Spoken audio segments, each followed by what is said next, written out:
afternoon, everyone. We welcome you to the Going Digital Nigeria webinar series. This is the 6th series in our 7-part webinar session tagged Going Digital Nigeria. Today, we'll be looking at Going Digital Human Resources. So in the last 6 weeks, in the last 5 weeks rather, we've looked at various industry sectors. We've looked at e-commerce, we've looked at going digital, we've looked at manufacturing and retail. Today, we'll be looking at one of the key resources for every business, be it a startup, a small business, a large business, or a multinational. One of the key tools of that business is human resources. And with the pandemic at the front burner of every activities today, it's very important for us to begin to look how we probably manage these resources very well. So today we're being joined by a host of ex-colleagues, strong speakers, and industry specialists in their various rights, and we'll be reviewing this topic today. But before we go into reading their profile, we would like to take you through who we are. Vivian will be posting some of the house rules, so I don't need to take this. Who we are, what we do at VM. So VM Professional Solution is a professional services firm that assists companies basically to navigate tax, audit, advisory, business challenges, and more importantly, people services needs, mostly through the use of digital technology. We are a firm of many firsts, as you will see in the course of this presentation.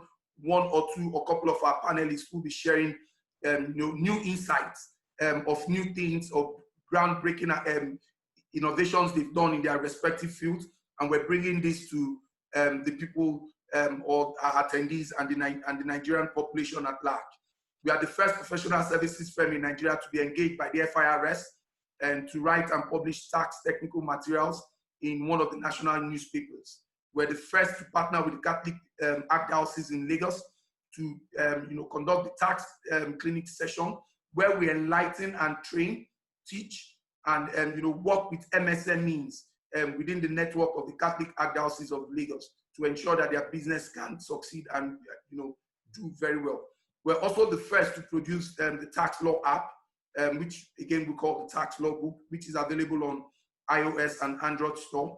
It's an easy tool for business owners, individuals, students, and tax authorities to be able to have on the go all of the relevant tax laws in an app form. And the user interface is awesome and it's easily navigate. You can punch a relevant section of the law and it searches for it immediately. When we started off at KPMG some couple of years ago, we're giving big hard bound books of the various laws to go and study. But right now, all of these laws are in the mobile app and you can carry it on the go. We also partner with a number of ERP and accounting firms. So over the last 6 weeks, we've been showcasing a few of our partnerships. And today we'll be showcasing, the PaySpace payrolls and HR resource tools. So we partner with a number of them to provide support to various industry sectors and different sizes of business. And we do have our VM Talent Assist, which is our people software. I will show in the course of this, immediately after this presentation, I'll just show a snippet of it for about 2-3 minutes so that attendees and viewers can also see that. And mind you, we've got people who are also following us on other social media platforms. This impact and value chain driven activities are all geared towards ensuring the most effective data and technology are available for all businesses and investors in Nigeria. We also hold periodic trainings, conferences and webinars, to discuss topical and fiscal issues affecting business. Am I still on? Can you guys hear me? In a nutshell, we are a tax audit and advisory firm providing all manners of support to business of various sizes using digital technology. And one of the tools in conjunction with that of PaySpace that we will be showcasing today is our VM Talent Assist software. It's basically a total person website for talents in Nigeria and in Africa. It's a one-stop shop for both the employees and employers, where employees can come and submit resumes employees are able to come and pick up resumes for the various positions that they have. They can feature jobs. We do have things where we talk about entrepreneurs and people who have done notable things in their various fields. So I will not waste much of your time. I'll just quickly take you into a quick deep dive for just a few minutes on the website. So let me know if you can see this. Yes, we can. Okay, so this is the website. It's www.vi-talentassist.com. So it's a total people website for talent in Africa, where employees can come to find jobs and employers are able to also come. So because it's a total website and we know that a great number of Nigerians are always online, so we sort of try to build this platform to accommodate a number of other activities that talent and individuals may want to see. So we have things like Work It Out with Vivian, where we share tales of women and their activities in career. I'm sure we'll be contacting Sandra soon to share some of our activities and tales of how she's been able to manage her family and grow and also be relevant in growing various businesses. So talent as well. So there's the section where I also try to manage to write about cars and what people need to look out for under Ride or Ride with Magnus. So we've got talent, we've got various things here, and we encourage people to go in there so you can create your respective logins and be able to view all of the activities that are on the website. So we've got various landing pages. Employers are able to come in and post jobs. The most important thing for us is that talents are able to come into this into this website and be able to stay to find everything that they need, from engaging with other talents within the platform, from applying for jobs, submitting resumes, featuring their resumes, employers also coming to post jobs, and so on and so forth. So with that, I'll come back. Let me quickly go back to my presentation slides.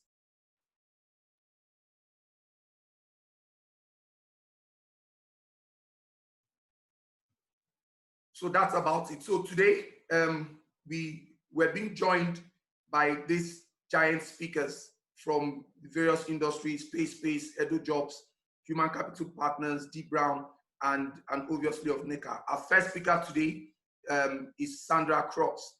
So Sandra is currently the managing director of PaySpace. PaySpace is a true cloud-based payroll and human capital management software company operating out of South Africa. So Sandra has several years of industry experience in payroll sector and business. She's a formidable expert in managing people, resources, and growth across Africa. I can attest to this because I've worked with her for about 4 to 5 years. She's driven by the passion in using technology to solve HR and payroll needs and issues in business.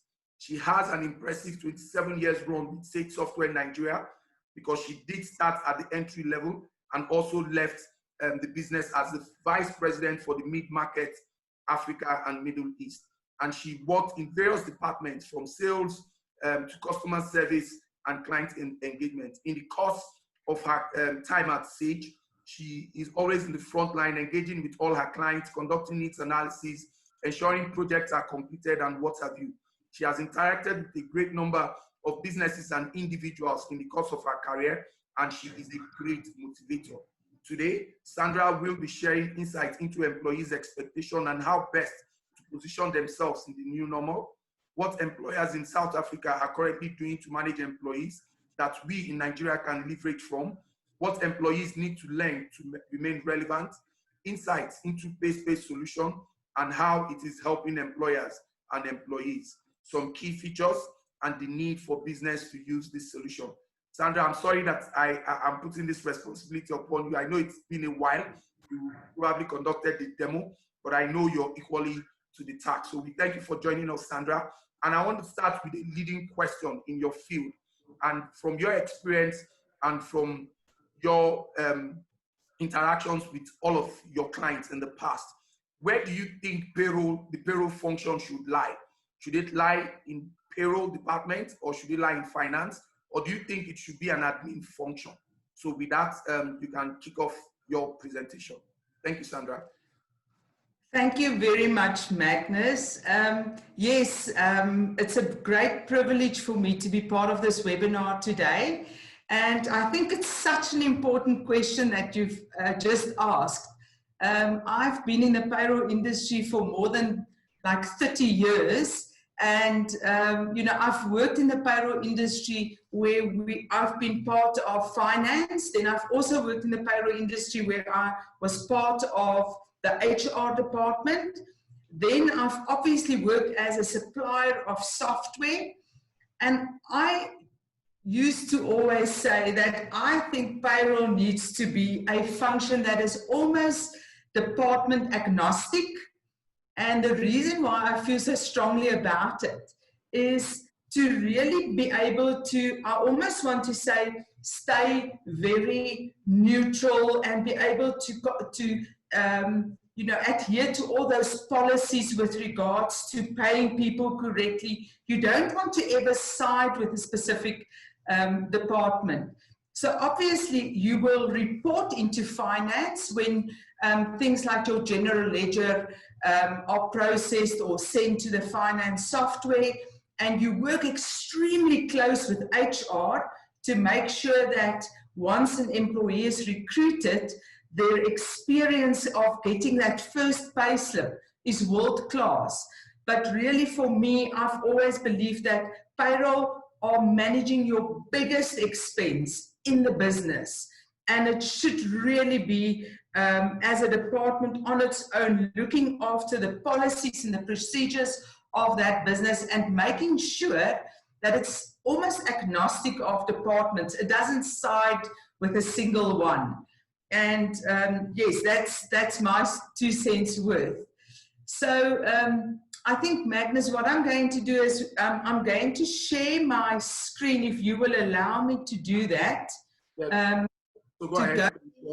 To just tell me when you can see it.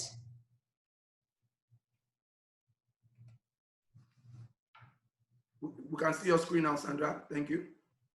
Okay, fantastic. So if we go to my first slide, let me just quickly see. There we go. So I think I spoke with a colleague this morning and we started talking about who makes the decision to take a business digital, you know, and we all said, is it the CTO that decides to take a business digital? Is it the HR director that decides to take a digital? And then we decided it's actually COVID that decides to take any business digital, because I think COVID has really accelerated the whole digital experience.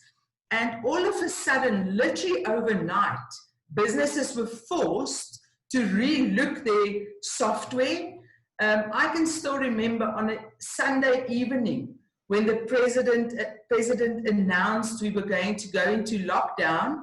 And I think we all believed it was going to be maybe 2 or 3 weeks of lockdown. Not in our faintest idea did we ever believe that it was going to be like, I think on Thursday it was 100 days already. Or, yeah, on Tuesday it was 100 days that we've been in lockdown. So it's really been a long, long time for South Africa. But what happened is all of a sudden, businesses said, what are we going to do to be ready to cater for this? So cloud software, obviously, is so important when you want to go digital. And it's almost that first step to say, hang on, what are we going to, I need cloud software. I need to be able to work remotely. I need employees to be able to view their payslips remotely. I don't want employees' data to be compromised. I cannot allow for any data leakages or you know, for my payroll to be held ransom. I've heard horror stories this year where large businesses, where their networks were compromised and they were threatened with ransomware that took control of their payroll and HR software, where it literally brought their business to a standstill. So the beauty of cloud software and having those right security measures in place is the fact that you will never be held ransom with payroll software where you cannot operate. Then, of course, very, very important is to make sure that employees can access and still continue to work as normal. And a practical example will be when you pay employees. And, what we found is a lot of businesses expected of employees to apply for leave during COVID. A lot of businesses applied for the many funds that were made available throughout Africa to assist companies to cope through this difficult time. So what happened is a lot of time employees had to, they didn't know what they were going to be paid. And they were, a bit like, how do I see my payslip? Where in the past, no one looked at payslips because it's sort of the same every month. Now, all of a sudden, a payslip became such an important document. And with cloud software, obviously, it allows you to log on to the system from anywhere, any device, access your payslip, and that is extremely powerful. So I think it's important to make sure when your business goes digital, to make sure it's scalable, so that once you've implemented your cloud product, your payroll, your HR product, regardless of the countries you're in, or the language you speak, or the tax tables you require, you could effectively pay unlimited employees. You can scale up, you can scale down. And I saw one of the questions that you sent to me, you asked, what are large businesses doing to make sure they are ready to go digital? And I think what we are finding is a lot of businesses are saying, I'm no longer going to cater for my own networks. I don't want to be able, I don't want to manage my own data servers. I want someone to manage that for me. So they are looking at world-class security that they can consume. They are looking at payroll and HR software that they can consume. So it's no longer owning everything yourself. And I think that is what's happened with the COVID pandemic. If we then move on and we go to where can you go digital? So I think the beauty of going digital is it gives you that opportunity to work from anywhere. Where in the past, I can still remember a couple of years ago, how nervous I was to go overseas and log on to a banking website or view my payslip or apply for leave. Where today, that is the norm. Software is no longer something that is kept between walls. In my days, when I did the payroll for a very large security business, we had to almost lock our computers away at night, switch them off, lock them away, and make sure no one could access the computers during the evenings. And we never dreamt of taking work home. Where today, we all work, the lines are blurred. You might be based in Nigeria, but you might have employees based in Kenya, you might have employees in Ghana, you might have employees in Senegal, and the world has become small. So again, when you make that choice to go digital, make sure that you can cater for any country, and you could effectively expand your business beyond the borders of where you're based. Because I think the world, all of a sudden, although we can't fly anywhere, but we have realized that the world has become very, very small. So then, of course, if I don't own my own server and I can now access my payslip, you know, over my phone, and I'm an HR manager, and I wanted to all of a sudden scale my payroll either up or down, because we've certainly seen a lot of businesses almost becoming smaller now, where there's been massive reductions in employees as a result of COVID. So the beauty of digitizing your business is because it's always consumption based, and you will never have to like be, you know, have to use software that restricts you, where you have to, for instance, cater for a certain number of employees. With cloud software, I can go up or down. So if you had to, at the drop of a hat, reduce employees, it's easy to scale down because you would only pay for your consumption. It then, of course, makes you extremely agile, because it speaks to you only spend money on what you can afford, you know. And the beauty of cloud is you can use data centers throughout the world.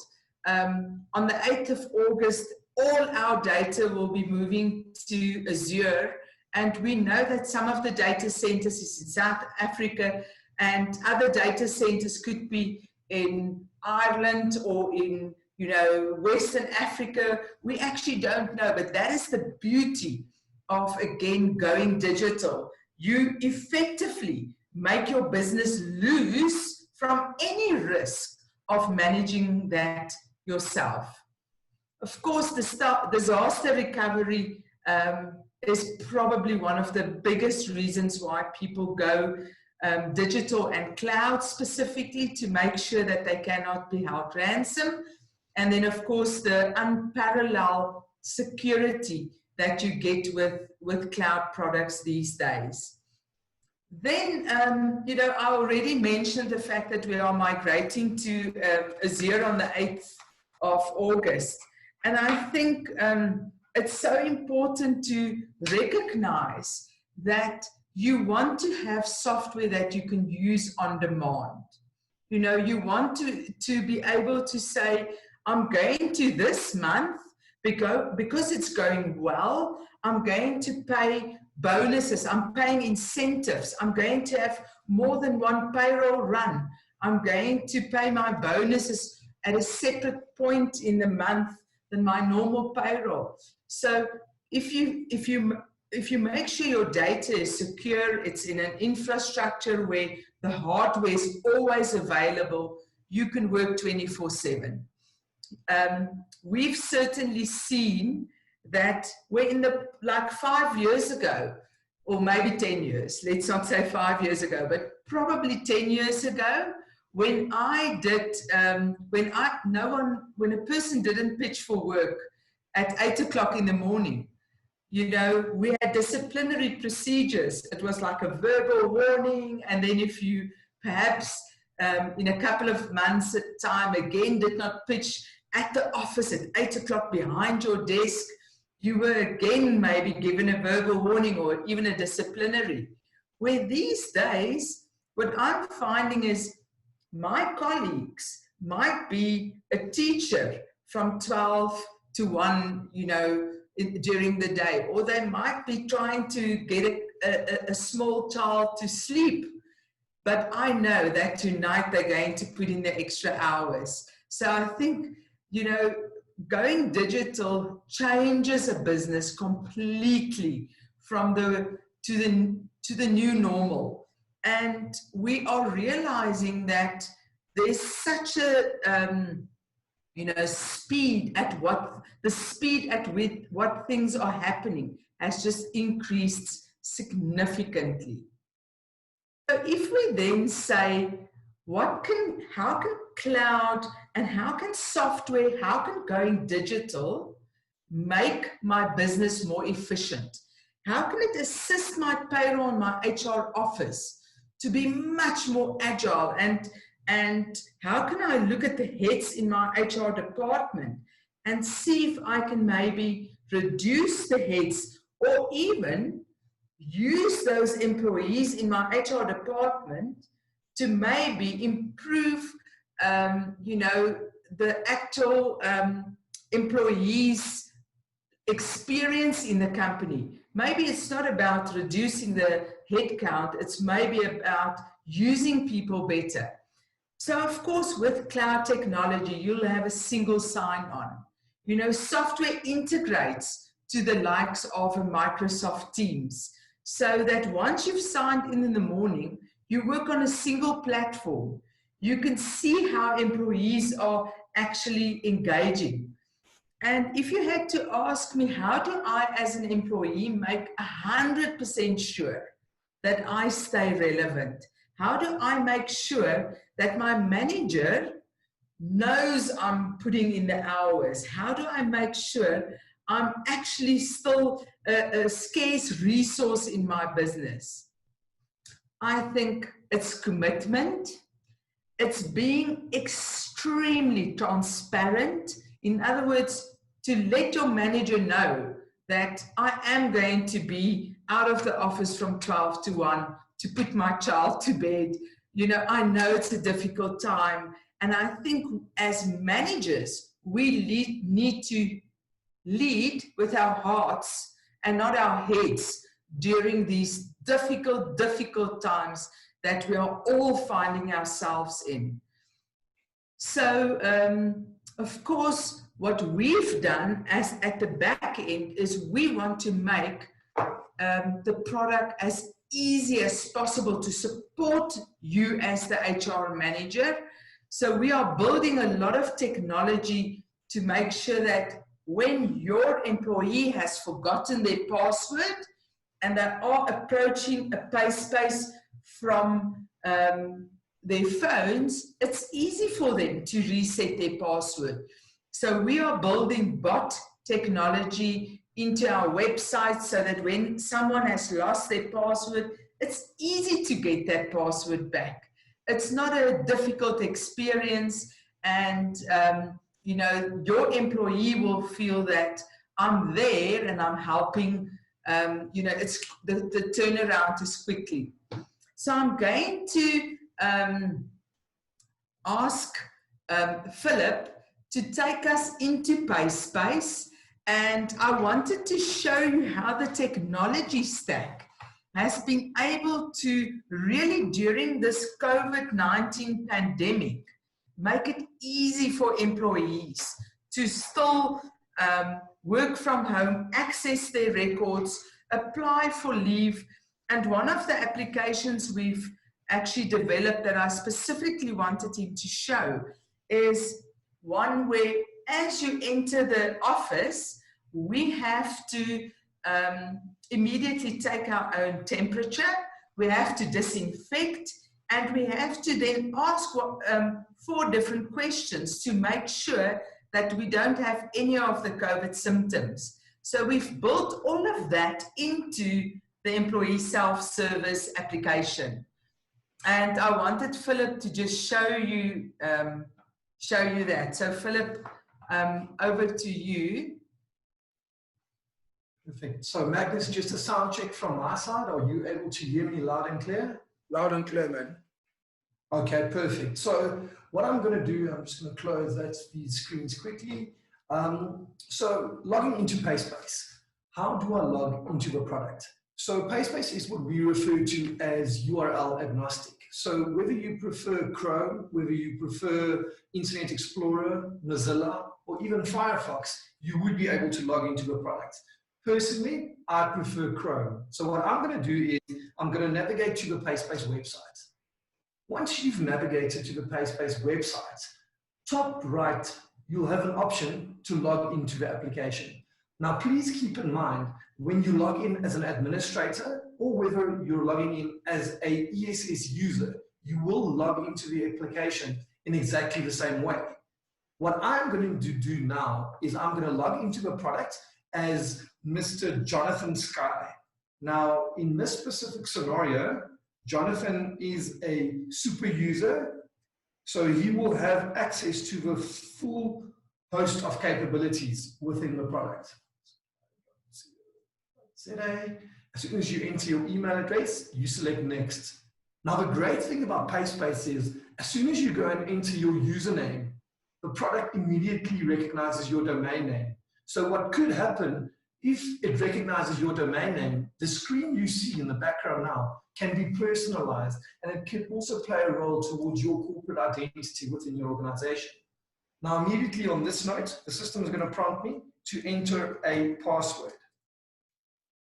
I would also like to mention that you would be able to activate multi-factor authentication, which will prompt you to enter a one-time PIN before you are able to log into the product. And this just also speaks to a world-class security that we have embedded in the solution. So now, of course, I've logged in as Mr. Jonathan Sky. Jonathan is the super user, and he has access to a whole host of different companies in this specific demo environment. I am going to access a company called Sky Blue Test. As soon as I select the Sky Blue Test company, immediately I get some insights in what is going on within my organization. So as a super user, as an administrator, immediately I can see, okay, but how many active employees do I have? How many bank detail changes do I have? Have you changed any reporting lines? How many people were not paid? Slightly to the right of that, you'll have visibility in terms of how many terminations that you have, how many engagements that you have. If someone has left the organization, why did they leave the organization? Why, or essentially what was the leaver's length of service? The home screen gives you a bird's eye view of what is going on in your organization. Now, the wonderful thing about PaySpace is that you would be in a position to have a bird's eye view, or alternatively, you would be able to drill down up to a transactional level.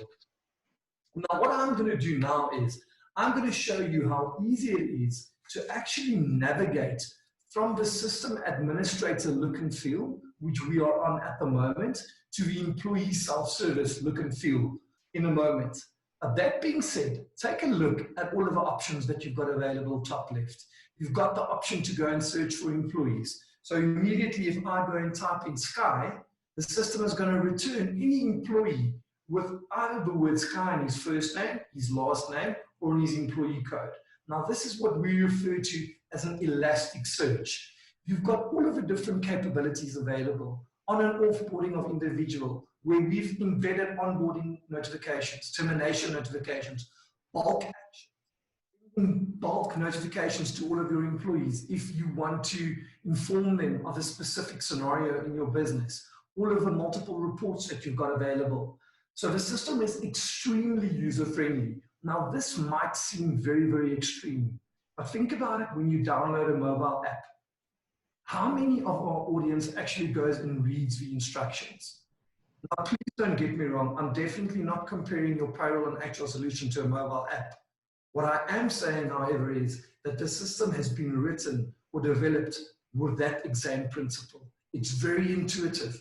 You don't need to be a chartered accountant to be a payroll user. You don't need to be an actuary.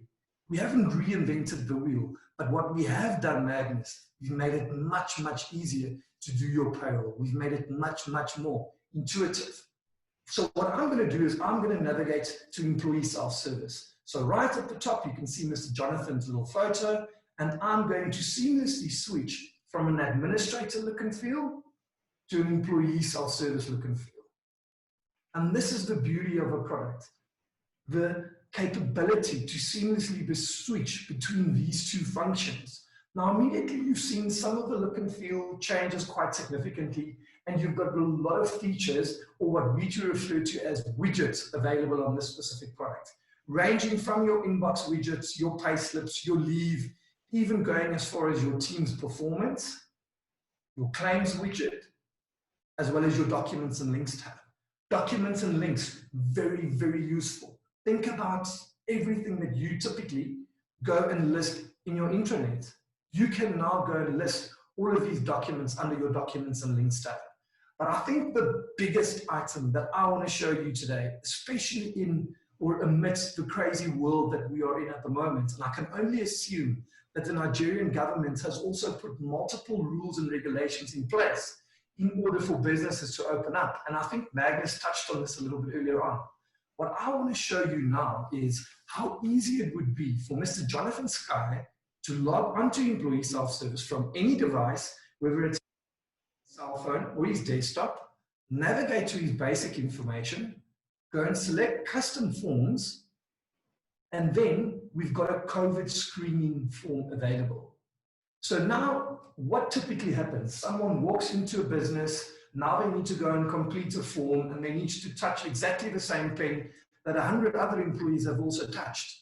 Now what he would be able to do is, okay, but let's go to the COVID daily screening register and let's go and add something for today.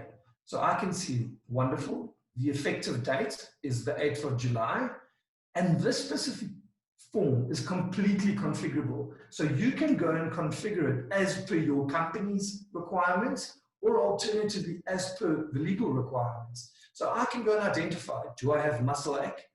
Do I have fatigue? Do I have a dry cough? Maybe I've got a slight fever.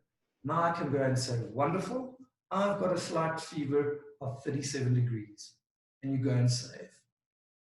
So this is the power that the product gives you. I think typically payroll and HR has always been a very, very reactive industry. Whereas the technology that we've got available at the moment enables you as HR C-suite executives, as payroll executives, in a position to make informed decisions. Typically, we have always been behind the curve, whereas cloud technology now enables you to be ahead of the specific curve. Now, the features and functionality and capability within the product obviously is not limited to things like leave, to claims, to pay slips. The capability of actually going onto employee self-service and adding your own training records, your qualifications. Maybe it's a training register. The great thing about this employee self-service product is that it enables the employees to have access to the product from anywhere and any device. And that probably ticks one of the biggest boxes within the industry at the moment, serving your mobile workforce. Now, Magnus, of course, I can go on for days. I think you also hear that Sandra and I are very, very passionate about not only our product, but about the industry. But that being said, I know we do have a time limitation today. So I'd love to wrap up and possibly take any questions that you guys do have. So I'm hoping you're going to stay online because there are a couple of questions that I have, and I've seen one or two being posted or sent through to emails. But I'm also mindful of the time that we need to be able to manage other people's calendar. But I need, and I know for free that a payroll demo takes longer than an hour to be able to give viewers what they desire. But this is just a snippet, and at this point, I'd like to help wrap to say for anyone who wants to get a full demo or wants to be exposed to the software, wants to have some interaction, we encourage you to send us an email at clients@di-m.com, and we'll be quick to assist or arrange a demo for you. So Sandra, just for 1 minute, do you want to quickly wrap up? 1 minute. So I think, Magnus, what we have found is going through this pandemic has really changed businesses globally. We, of course, as PaySpace, for the first time in the history, had a digital band one Friday afternoon to make sure that our employee engagement was still staying top notch.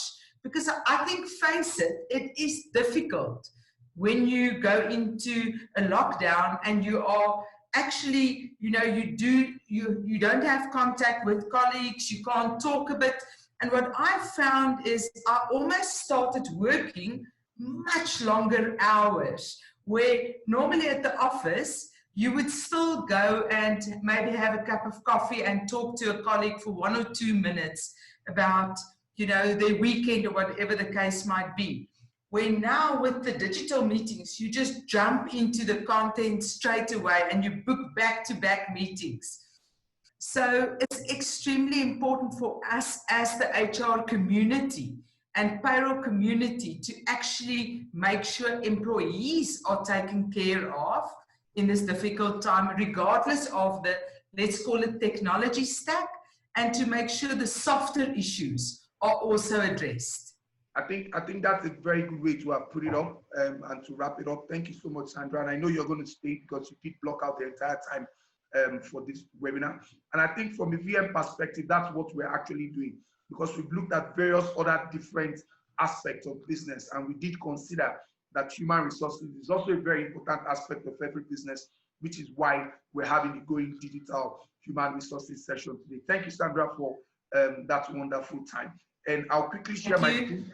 And there are a couple of questions, and we'll fill them through. So please stay on. And I would like for our attendees to hear it from the horse's mouth, so that it's not just we as your partners or allies are responding to those questions.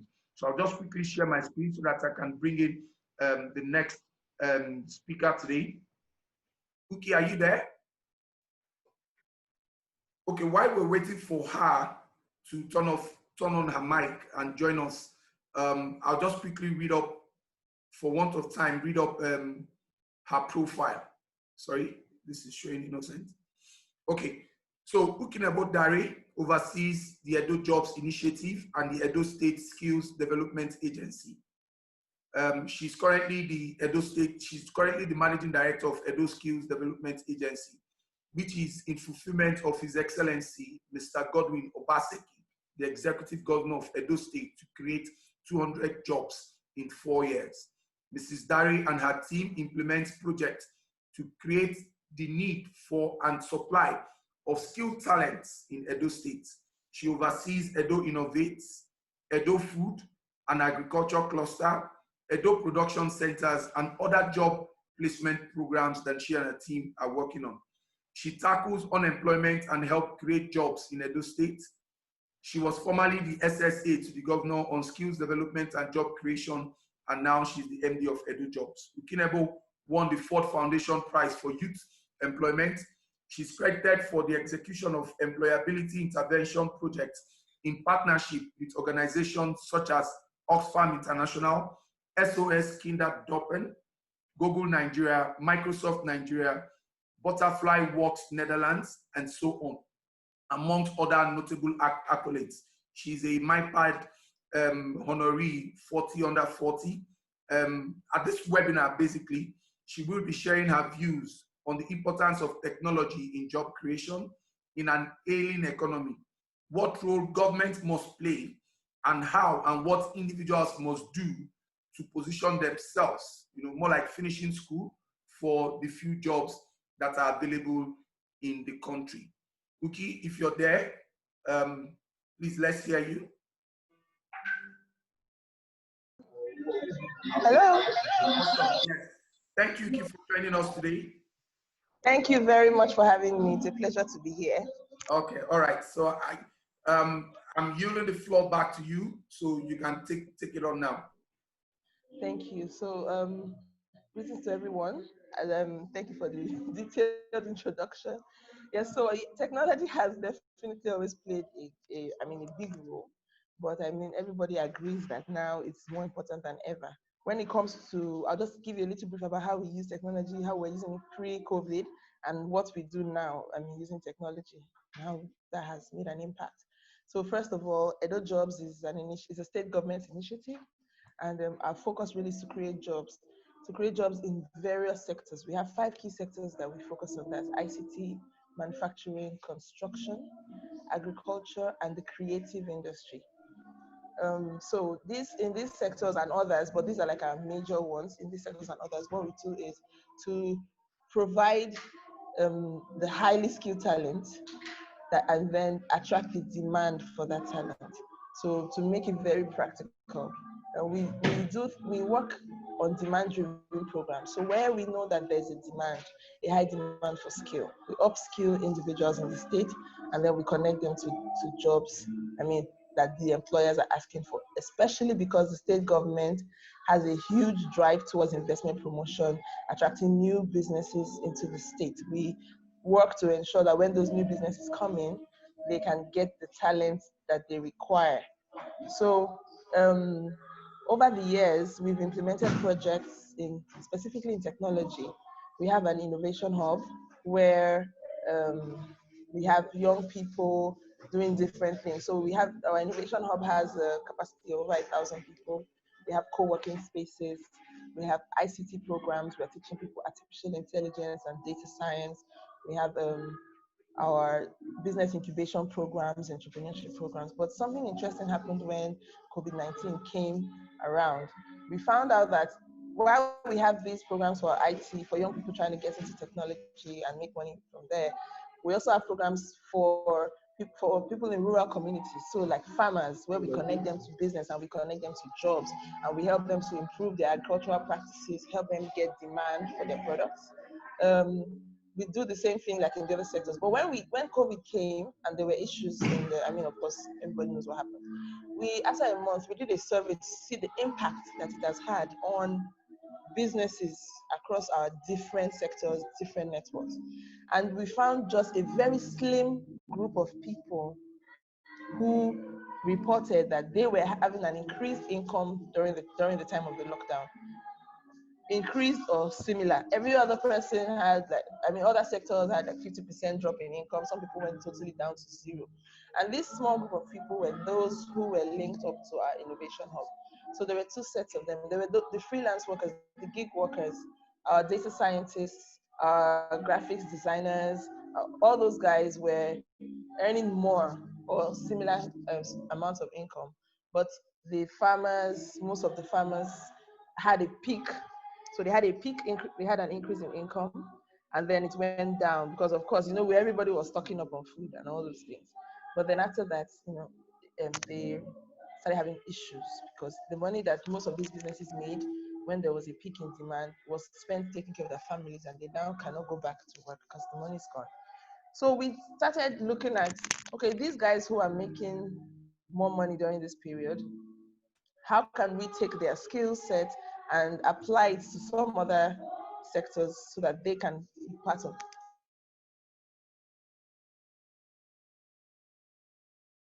percent of the really small businesses that were carrying out transactions online. Every other person was completely shut off. So we started doing what we call our agent program and business digitization. So where young people say, okay, I have a business and I'm not having any clients. We started doing online programs to help those individuals learn how to get their businesses online. But then to accelerate that and make it fast, we had to say, okay, while you're still getting used to using carrying out online transactions, interacting with the clients online, there's this group of people already who have been trained. We've trained over 400 people on digital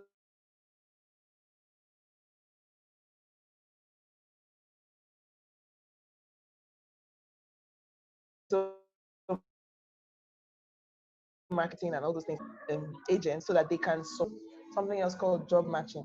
Job matching is where we get an employer's demands and then we do the regular advertise the vacancy, screen the candidates and send to the employer. Now, it's difficult to do that where, of course, businesses are shutting down, but then there were some businesses that were still recruiting. So we decided to use technology for the whole process, from the people applying, which was what it was before, but even to the screening stages, engaging the employers, identifying their demands, their skills shortages, and where we could give them candidates. And that has played a big role because now we have our employability programs online, so more people can access them. We're kicking off the Edo Jobs TV project, where we are doing employability skills trainings, skill acquisition programs, and all those programs on TV and online so that people can participate. So the challenge with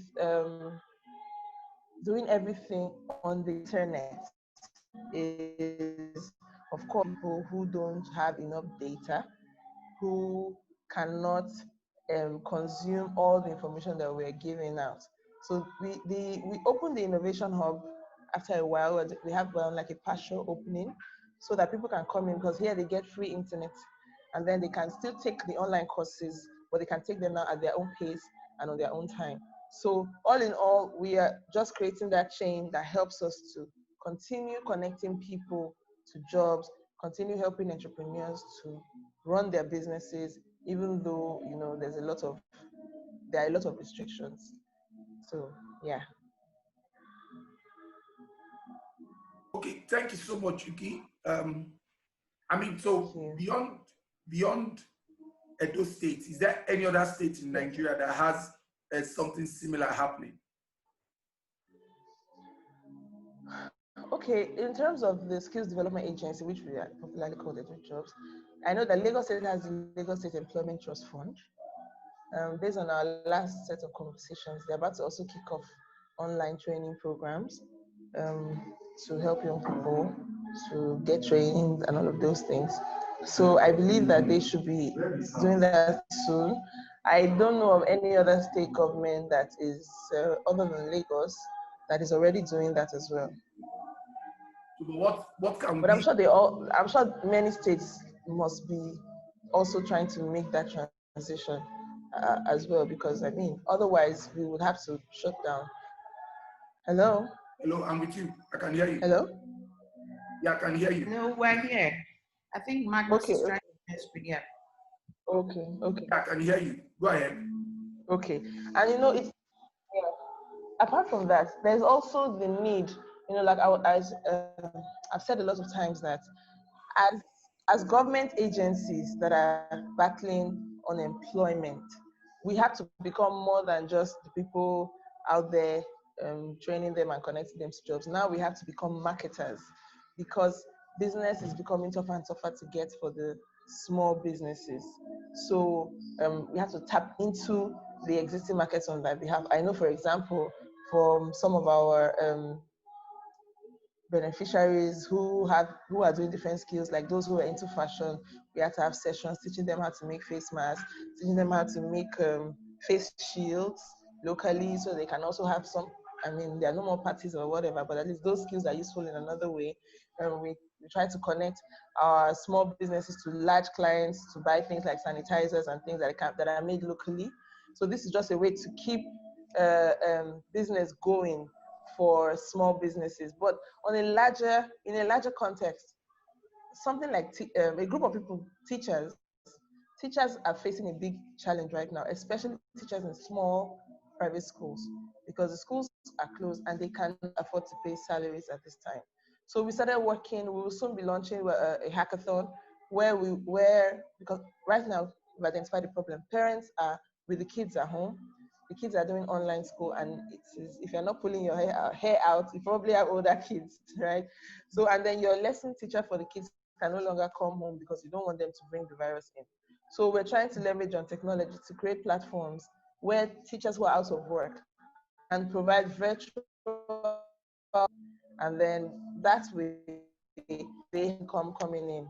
We're working with the young people in our developer circles. We have the Facebook developer circle. We have one with Google. We have many young developers because we did a lot of training in the last 3 years in that area, and many of them have graduated, I mean, in their level of skills. So we want to be able to launch that platform very quickly so that we can connect teachers back to a source of income. So these are just things we look at all the different sectors where people are not earning money or earning very little money right now, and try to come up with creative ways to reconnect them to the market.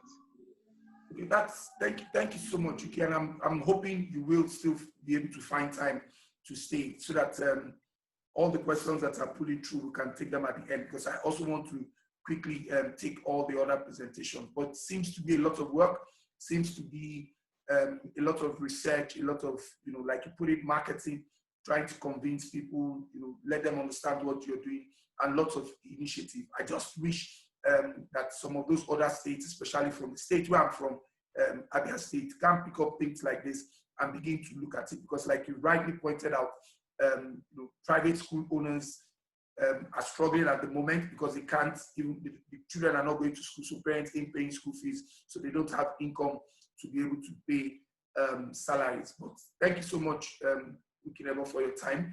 Really appreciate it. So please stay on the line to be able to field any questions that will come. So I will just a minute share my screen again. So our next panelist or speaker 3, it's our chairman. We call him the chairman. Bros, we greet you. So Innocent Oseghe is a graduate of the leading professional services program of the Harvard Business School, a graduate of the advanced management program of the LBS, which is Lagos Business School, fellow of the Institute of Management Consultants, and a certified management consultant by the International Council of Management Consulting Institute, and a full member of the Chartered Institute of Personnel Management of Nigeria, and is certified in levels A and B psychometrics from the British Psychological Society. Innocent is the current managing partner of Human Capital Partners. He is an accredited organ assessor and coach, also certified in designing and implementing assessment and development centers, as well as administering and interpreting occupational and personality questionnaires by SHL UK. With over 28 years working experience in various industries, he has deep competence in management consulting, learning and development, hands-on, human resources management, and supply chain management activities. At this webinar today, he will be sharing or highlighting what employers are looking for during an interview, preparing a great resume, positioning self to look attractive to prospective employers, what talent needs to know, and how to respond to interview questions, amongst other things. Mr. Chairman, sir, it's a pleasure to have you join us at this webinar. What we're hoping to achieve from your presentation is for all our attendees who are there currently working or who are in the job market, they need to be able to get insight as to how they can position themselves to win or get those jobs. So I yield the floor to you to take us through your presentation. Thank you, sir.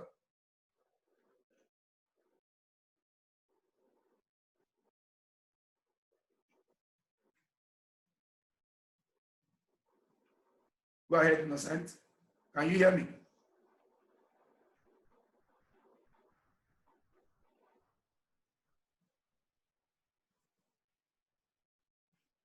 Can you guys hear me? Okay. Yeah.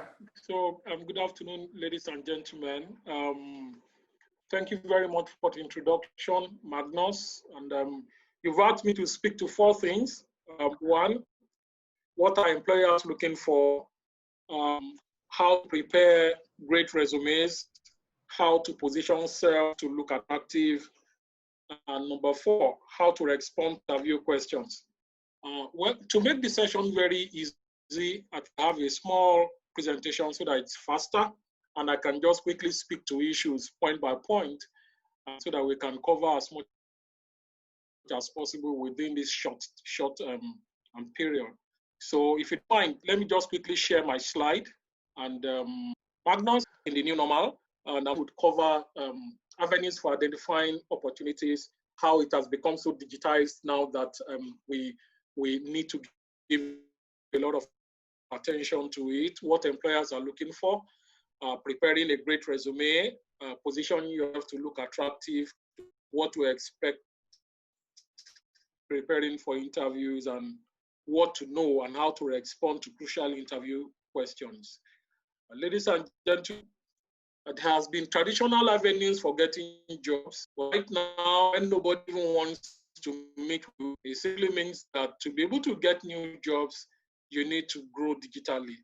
You need to update yourself digitally. And that would help to begin on digital. We're talking about internet search, where you need to start actively going to recruitment boards. And of course, there is heavy amount of prospecting through the social media links, particularly on LinkedIn and Facebook. You need to just quickly see how we can all improve our digital skills in that area. And you also see from the kind of things that employers are looking for, how also it has become highly digitally influenced. And that's why everything in the new normal, everything has changed.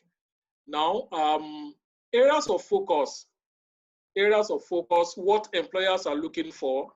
Every employer that you're assuming that you've opportunities to come for interviews. I'm still going to be talking about the type of resumes anyway, but these are the things that employers are looking for so that it will influence even the way you need to practice CV.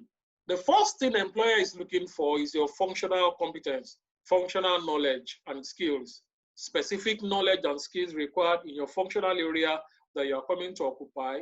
But then they're also looking for general business and leadership competencies from across the organization. We have the general business and leader behaviors. I will show you what constitutes each part right now. We also have the general behaviors, which are generic behaviors that are very important for effective performance across all business and function. And of course, how you are able to adjust and to culturally fit into the environment. Those are the kind of things that they are looking for.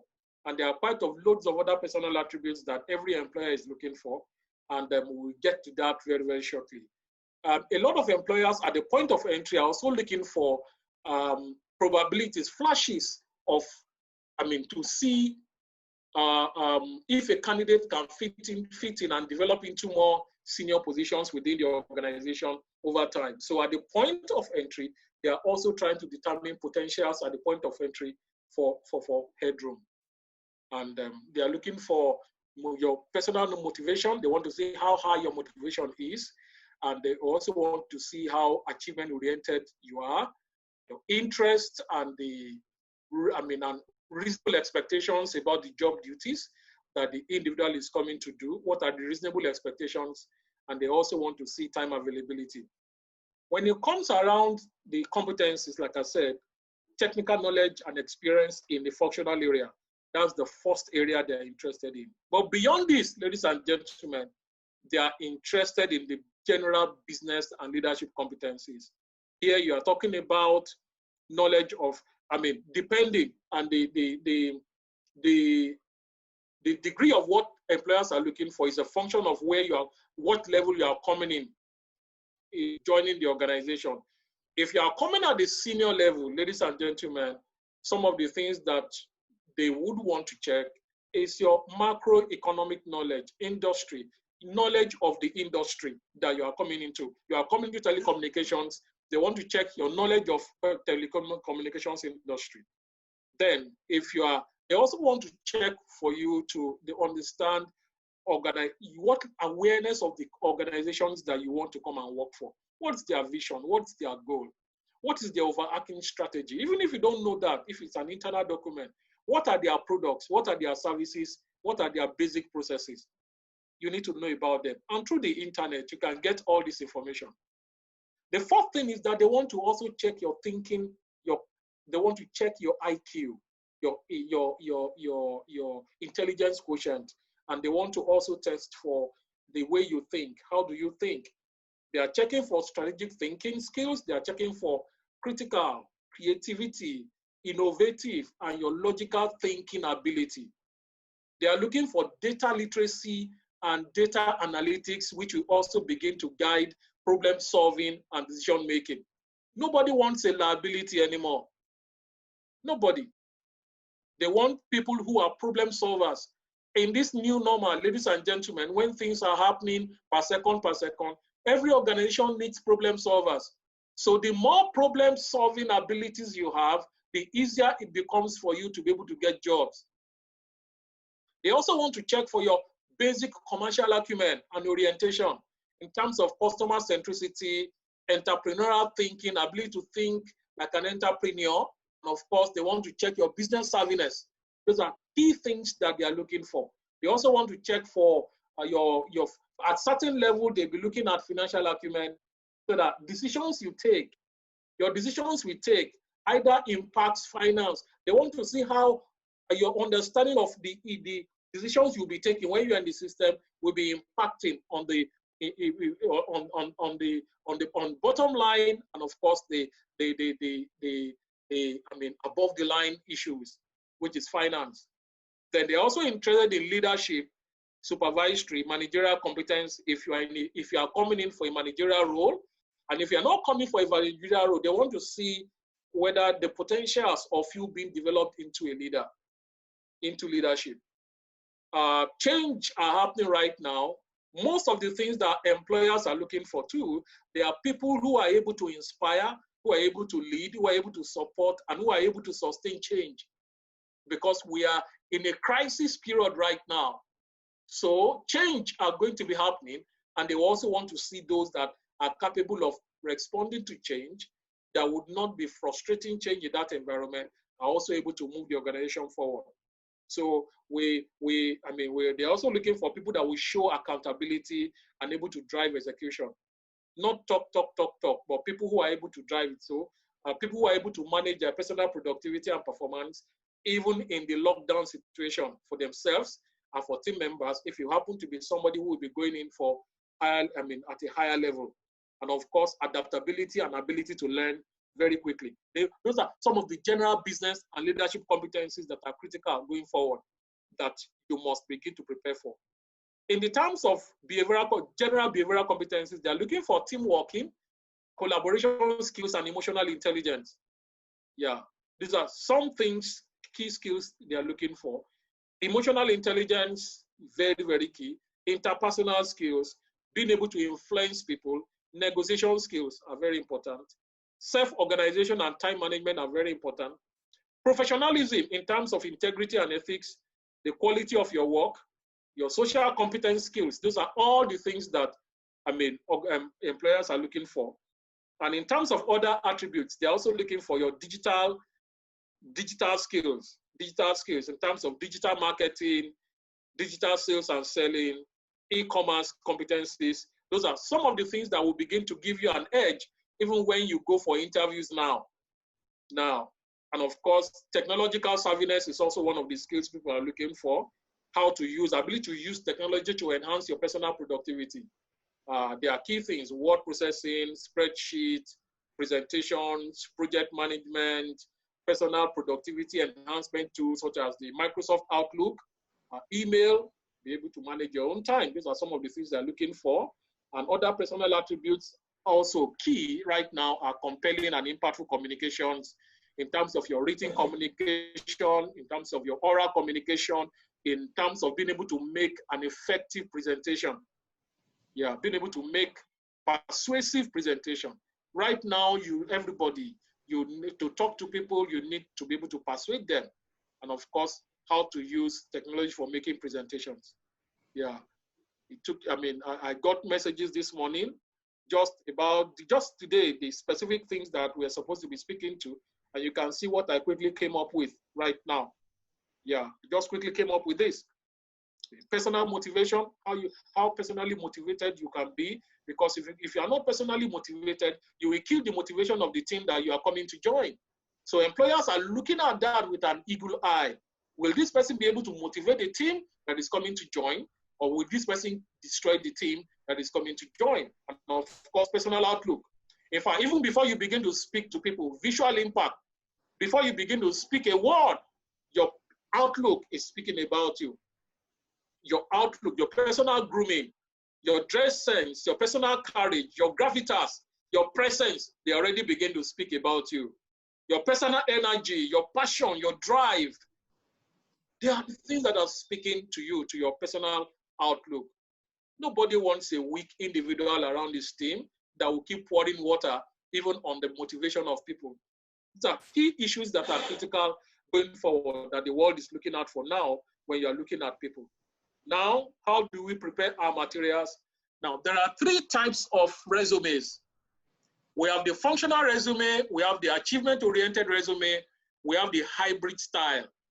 When people are just joining work for the first time, fresh, very early ages of career life, you are looking at functional, you'll be preparing a functional CV, which looks like job description.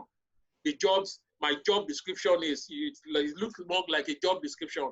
There's not too much of achievements. But as you grow, as you are growing middle level and higher level, people will be more interested. At very senior level, if you see the CV of a CEO, it's just full of achievements. This type focuses on specific measurable achievements throughout one's career. So it depends on where you are in the continuum. Yeah, if you're a very senior person looking for work, your CV must be decked with your achievements in each of the roles you've occupied. If you're a fresher, then a functional CV would just be sufficient. What jobs did you do during your NYC year? What are the kind of jobs you've done? Just functional, like as if you're writing a job description. But there is the hybrid style. If you fall between the two, if you are, at the middle level, and so you need to put the function you've done as well as the achievements you've had. See? So these are all the things that, in terms of preparing your CV and to make it attractive. And please, when you are doing a CV, ladies and gentlemen, there is general CV to apply for a job, and there is job-specific CV to use. Now, general CVs are the ones you just have in place in case there are opportunities which you can tweak to the job, to the advert that you are seeing. If you are just responding, if you are not responding to specific advertised job, unsolicited applications, you can use your general resume. But when there is an advert for a job and you are responding specifically to a job, you can never use your generic resumes. You have to tweak it, and that is why we say job-specific resumes. You have to use some of the words that are in the advert, so that by the time you are applying and other people are applying, when the employer or their recruitment agency puts in those words, the CVs that has those words are the only CVs that the automated system will pull out. Imagine if 1,000 people are applying for a job, there is no recruiter that has the capacity to start looking at them one by one. You simply just put a job search into the system and it picks for you all CVs that has those words. So you have to look at your CV and customize them into the job that is being advertised, ensuring you use some of the words that is in the advert. Note, never use a general CV to apply for specifically for advertised job. Align CV, your general CV, to requirements of specific jobs, and do not include anything that you cannot defend at an interview.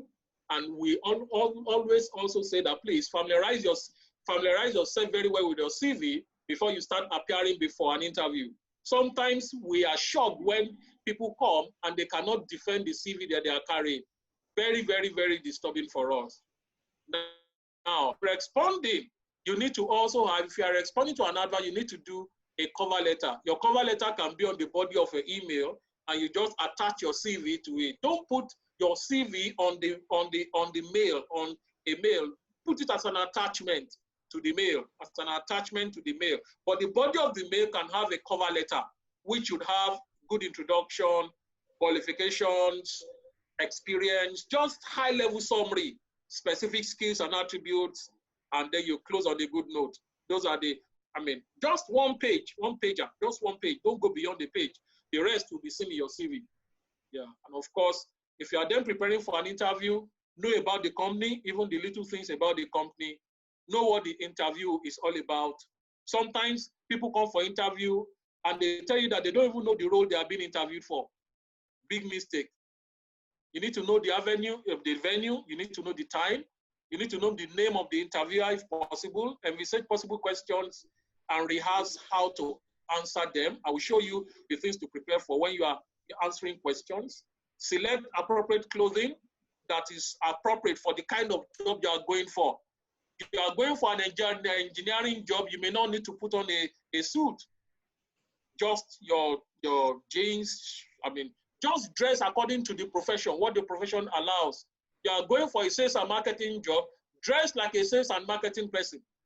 Yeah, so select appropriate clothing materials and accessories and perfumes. Somebody will now tell me, should I wear jeans, torn jeans to an interview? Well, I tell people that please be all things to all men. Yeah, certain people wouldn't so from the moment you step into the interview hall and they see you in some jaded clothes, you have lost it. You have just lost it. They disconnect from you completely. So everything you are saying is not going into the ears of the interviewer. Yeah, and please don't forget to brush your teeth before you go into an interview session, because we've also seen, even now that it's more of going to be digital, so that may not be a challenge anymore, because a lot of employers now don't even want to see you. They want to just do digitally. And now you also need to master the act of interviewing on digitally. But if you have to do what you want, you need to clean up, ladies and gentlemen, and prepare for it before you get there. So like I said, areas of focus, there's the functional competency areas, there's the behavioral competency areas, there is the other general, and these are the things I've said to us initially. These are things to prepare for.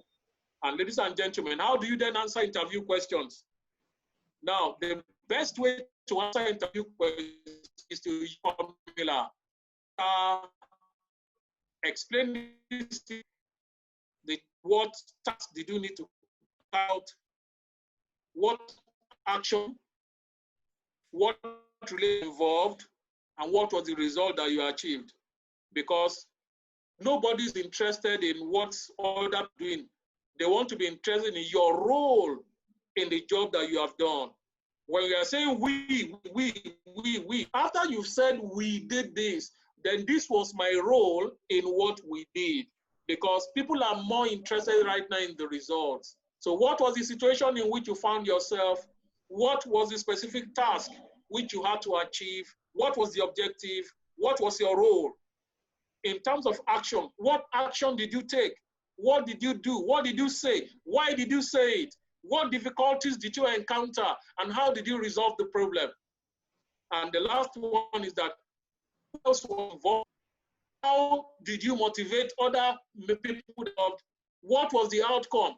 And of course, what did you learn? And why and how? These are the kind of things that the interviewer would like to hear. Yeah, these are the things. So you must speak to the way, the questions that you'll be asked are crafted in this way. So as you are speaking, relate the situation, talk about the tasks that needed to be done, talk about the action, the specific action you took, not we all the time. My role in this was X, Y, Z. What other relationships were involved? And of course, what result did you achieve? And what did you learn from it? This is how you answer interview questions. This is how you answer interview questions. And you must try and practice before you go for any interview questions. Questions will be asked around, in fact, the first question that they will ask you is they will ask you, can you tell us about yourself? Questions about yourself is that one pager, what that is supposed to be your cover letter. The things you put in your cover letter are supposed to be what you answer. In 5 minutes, you should be done with what is it about yourself. Tell us about yourself. Forget about issues of I'm the last born in my family, I'm the only one carrying responsibility of my family, this one. Forget about all those things. Anything that will make it look as if you are going to become a liability to them because you have too many responsibilities, stay clear away from it. Nobody's interested in primary school you went to. Nobody's interested in secondary school you went to. Even the university, except you've gone to places like Harvard, you've gone to places highbrow schools, you can focus a bit on it. Yeah, but for anything that will be negative, reduce focus around it. And please, as you are asked questions, look straight in the face and answer your questions. And of course, don't panic. During interviews, it shows lack of confidence. Nobody wants such people. You show confidence. Remember that those that are interviewing you are human beings. None of them is God. They are human beings. They can come to us and say that we're not taking you. So while you are demonstrating a lot of confidence, a lot of energy, answer questions as it comes to you. And if there are questions that you don't understand, you can tell them that you don't know, you don't have specific answer to this question, but however, that you are willing to learn. That's all. Because there is no interviewer that expects you to know everything. You cannot know everything, but the ones that you know, prepare very well for an interview around your functional areas, in the functional areas, the job description, master all the things they are asking for along the technical areas. Then prepare for all those behavioral competence, behavioral areas that I showed earlier. There will be questions around it that will enable you to explain to them what you've done in those areas. And don't forget, you need to show motivation, achievement orientation.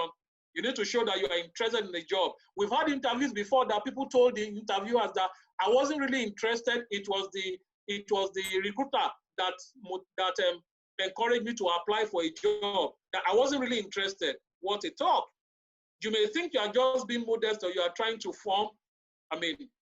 It's rubbish. If you are not interested in a job, why are you making yourself available for an interview? No. See, and of course, these are the areas that your interview questions will cover. And please use STAR report to be able to answer questions it will give you very strong place. I mean, and of course, it will help you to be able to move forward. So I should be up right now, so I would stop and take questions, if any. My chairman, So, thank you so much for doing justice to that discussion. And I'm sure that if I had listened to this presentation some 15, 20 years ago, I probably would have had a different trajectory in my career path. So ladies and gentlemen, we've heard it all. And these days, we're beginning to have situations where people have to record themselves. You need to record yourself and send as an interview, a video interview, not a live interview. You record and send, and the employer would look through it. So Innocent has been able to share insights, has highlighted the salient features that we need to do, how to prepare our CVs, and a host of other things. And more importantly, we need to maintain eye contact. When you're speaking to somebody face to face in any interview, even in job, even in sales, in anything you're doing, you've got to maintain eye contact. So it shows that you're confident, it shows that you're knowledgeable about the subject matter. Thank you so much, Innocent, for that session. And I know Vivian is helping collate the questions that are pouring through. So I'll quickly then try to take the... Innocent, do you want to stop sharing, please? Okay. Okay, so let me know if you can see my screen so that we can take our fourth panelist today. Can you guys see my screen? Can I get a yes? Anyone, please? Yes, we can see your screen. All right, thank you. Please. Thank you, Vivian. Thank you, Innocent. So our fourth speaker is David Brown, an ex-colleague of mine. David taught me, or was a facilitator in one of my trainings in my early days on Excel. David Brown is the founding and managing partner of Dbrownconsulting, which offers virtual training amongst other needs with the following website. David is an international consultant to the World Bank on oil revenue modeling. He is a Microsoft Most Valuable Professional MVP and has over 20 years experience as a financial advisor, trainer, financial modeler, and business intelligence consultant. He is also an ATD master trainer and an ATD master instructional designer.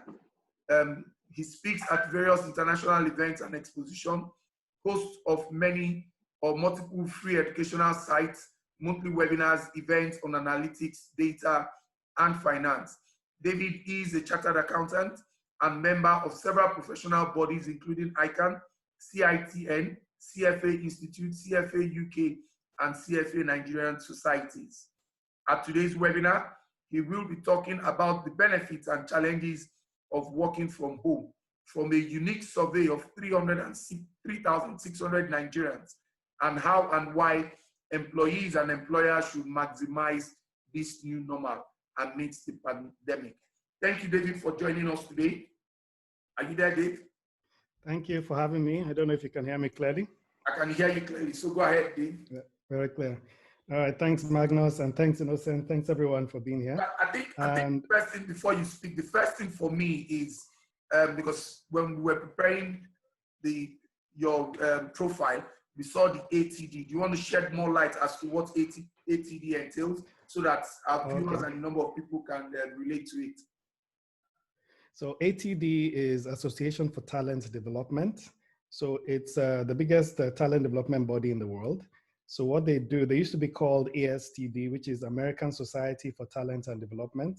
So they are a body based in the US, but whenever they have conferences, more than 120 countries go to their conferences. So they are, let's say, the #1 body for talent development in the world. So in Nigeria, we have Development Network International.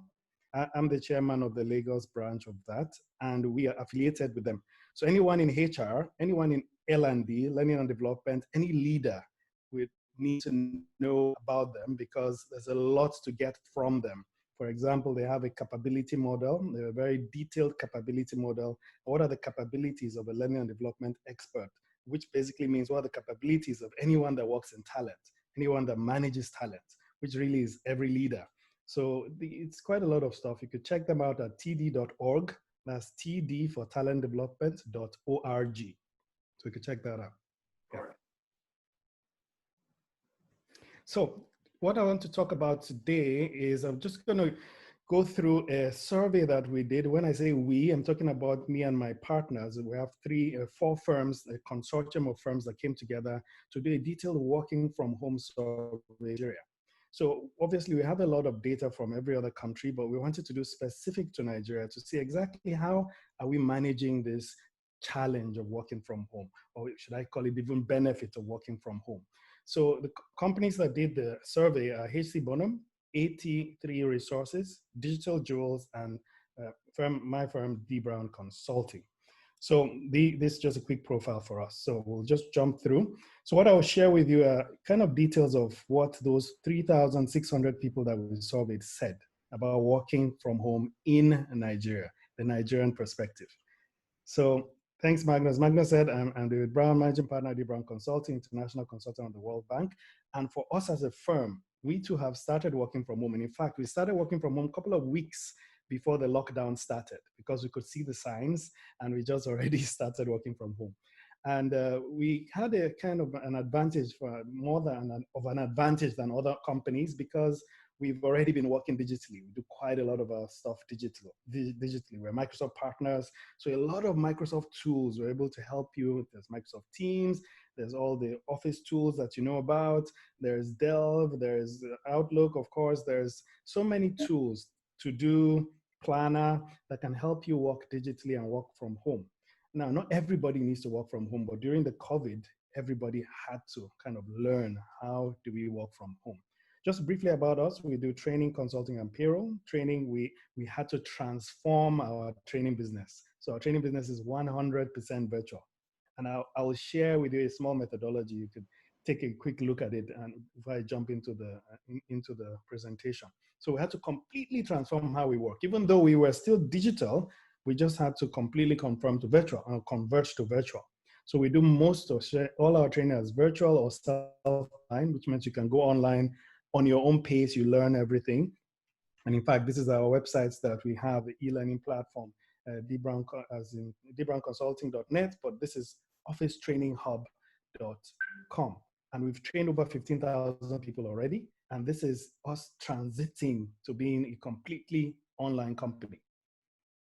So we do our virtual trainings through this as well. And we've actually trained up to 15,000 people. Now, working from home, and this is a methodology actually, this is our virtual training methodology. So you have to be agile. You have to be agile when working from home. We have to completely build an entire methodology, which is not borrowed from anywhere. This is our methodology for how you do virtual training. And you're free to share that and see how that works. So what are we going to talk about today? We're going to talk about a respondents demographic. I'll give you an example of what the demographic is, who we saw, who we talked to, who we actually interviewed, and who filled our surveys, right? And then we talk about what happened before the pandemic. We talk about challenges people have working from home, the benefits from working from home, future outlook, and then the way forward. So I'll try and be very brief for all of them so we can go quickly. All right, David, so what was the... Jump at you. One of our attendees wants you to speak a bit louder. They say they are struggling to hear you. Okay, cool. Let me see. Can you hear me now? So let me see if I can use the mic. Yeah, I can because I'm using an external speaker as well. So go ahead. So let me go closer to this. So I hope you can hear me, Clara. I think you can hear me, Clara. Okay, that's great.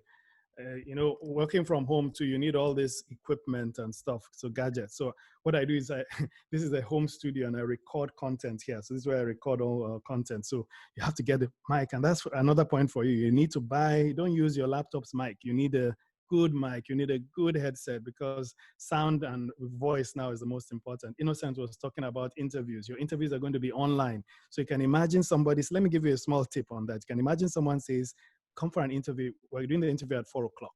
Please don't do the interview in the middle of the market. Don't do an interview where it's all noisy. Go to somewhere very quiet and prepare for your online interview, because that's the new normal. So I'm going to talk about the respondents demographic. So what demographic did we see in our survey? As I said, we got 3,611 responses from Nigerians. It's all purely a Nigerian survey. And out of those, about 70% were from Lagos State. Right, 70% was from Lagos State, about 8% Abuja, and the rest of the states were 22%. But every single state had a representation in this survey. So this can be said to be, I think it's the largest survey of its kind for Nigeria. So before the pandemic, we asked the question, so what were you doing? What was it before the pandemic? What did you think about working from home before the pandemic? And 79% of respondents said they rarely or never work from home before the pandemic.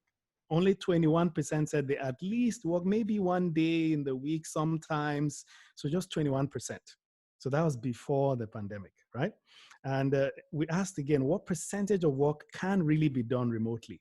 What percentage of work do you think can be done remotely? And 78%, overwhelmingly 78% said 50% of work done remotely. That's what they think. 50% of work can be done remotely. And 21% said less than 50 probably, and only 1% said no, their work cannot be done remotely, only 1%. So you have 99% of people that agree some form of work at least can be done remotely, which is a huge shift. And really, this is the new normal for everybody. So what are the challenges that we saw? What are the challenges that our respondents told us about working from home? So let's look at the challenges. So let me just do a mic check. Can you still hear me? Yes. Okay, great. And so the challenges, I'll just talk about the top challenges, an overview of the top challenges by industry, by gender, and then by age group. So I've reduced this presentation significantly from what we did for the public when we launched this report. So our infrastructure deficit in Nigeria is our #1 challenge. And I'm sure you're not surprised. I mean, other countries, their top challenge will be probably depression. The top challenge will probably, of course, everybody doesn't, ventilators and the healthcare sector have been inundated, but our own top challenge in Nigeria is infrastructure deficit, right? And of course, part of that infrastructure deficit, the #1 is power. 68% identified power, technology, and increased cost as their top challenge. So we asked, what is your top challenge? Out of all these challenges we listed in the survey, what is your top challenge? And of course, 68% were overwhelmingly power, technology, and increased cost.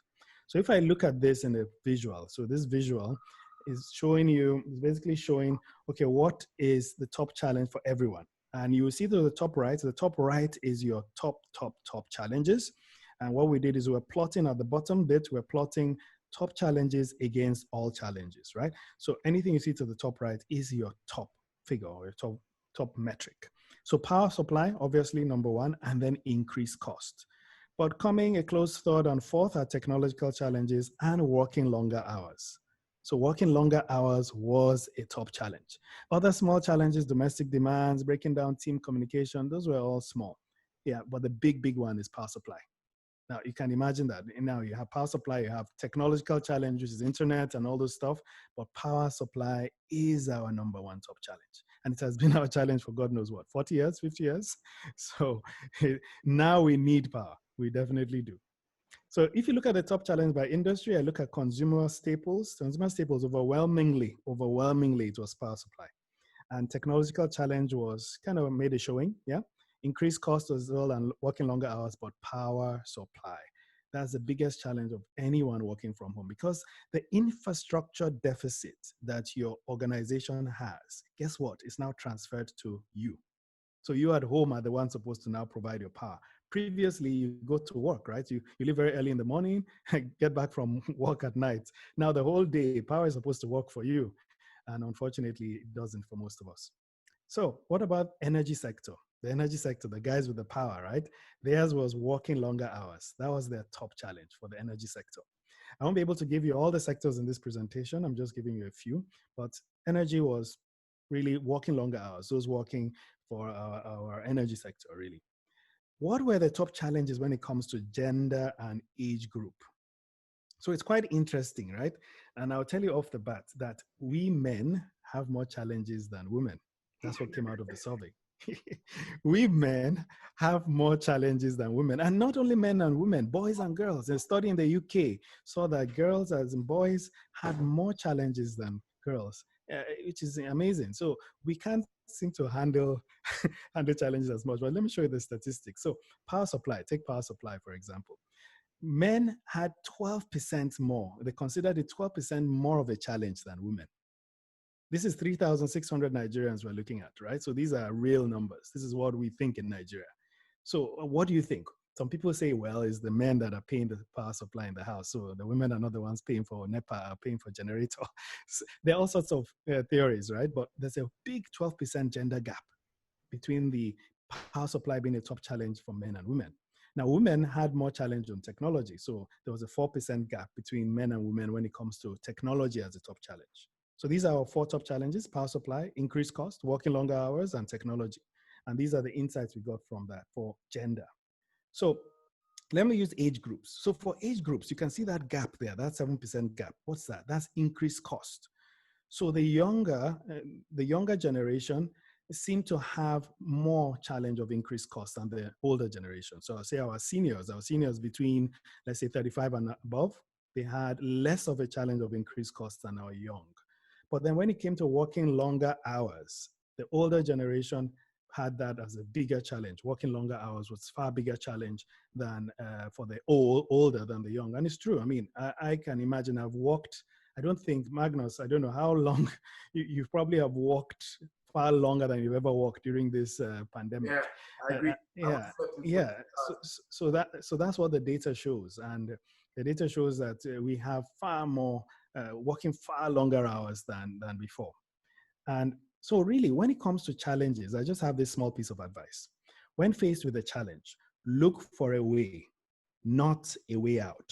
There is always a way. So there's a challenge, there's a way. Look for the way, not the way out. Okay? So that's all for challenges. That's actually a quote from David Weatherford. Let's talk briefly about the benefits. What are the benefits of working from home? So we'll kind of share commute hours. Yes, the top benefits were commute hours saved, especially Lagos State, who saved a lot of hours in commute. Top uses of those hours. So if you saved hours in commute, okay, well, how did you use those hours? We asked that question. Change in personal productivity. Was there any change in team productivity? And what were the top benefits of actually working from home? Yeah. So commute hours. Yes, we saved a lot. And this is what people said. Remember, we surveyed the entire country, quite a bit skewed towards Lagos, about 70% were from Lagos. So that's why, of course, 43% said they saved greater than 4 hours a day. 43%. That's 4 hours a day. Let me put that in perspective. Your work life or work day is 8 hours. So you're saving half of your life, or half of your life is in traffic. Half of your work life is in traffic, 4 hours. Then you go and work for 8 hours, then another. So imagine. So 43% saved those hours, 4 hours. 35% they saved between 2 to 3 hours. And 22% said they saved like 1 hour or less. So we saved a lot of time working from home. So what did we do with that time? What did we do as Nigerians? What did we use that time for? So I would like to ask the audience if you can, or let me even ask Magnus, what do you think we do with that our saved time? Look, it's family interaction. I've been able to learn 1 or 2 skills. I haven't been to the salon in the last 16 weeks, so I've had to learn how to shave my hair myself. And I've also had to try to do some cookery and production with my daughters and help from my wife. I've been able to.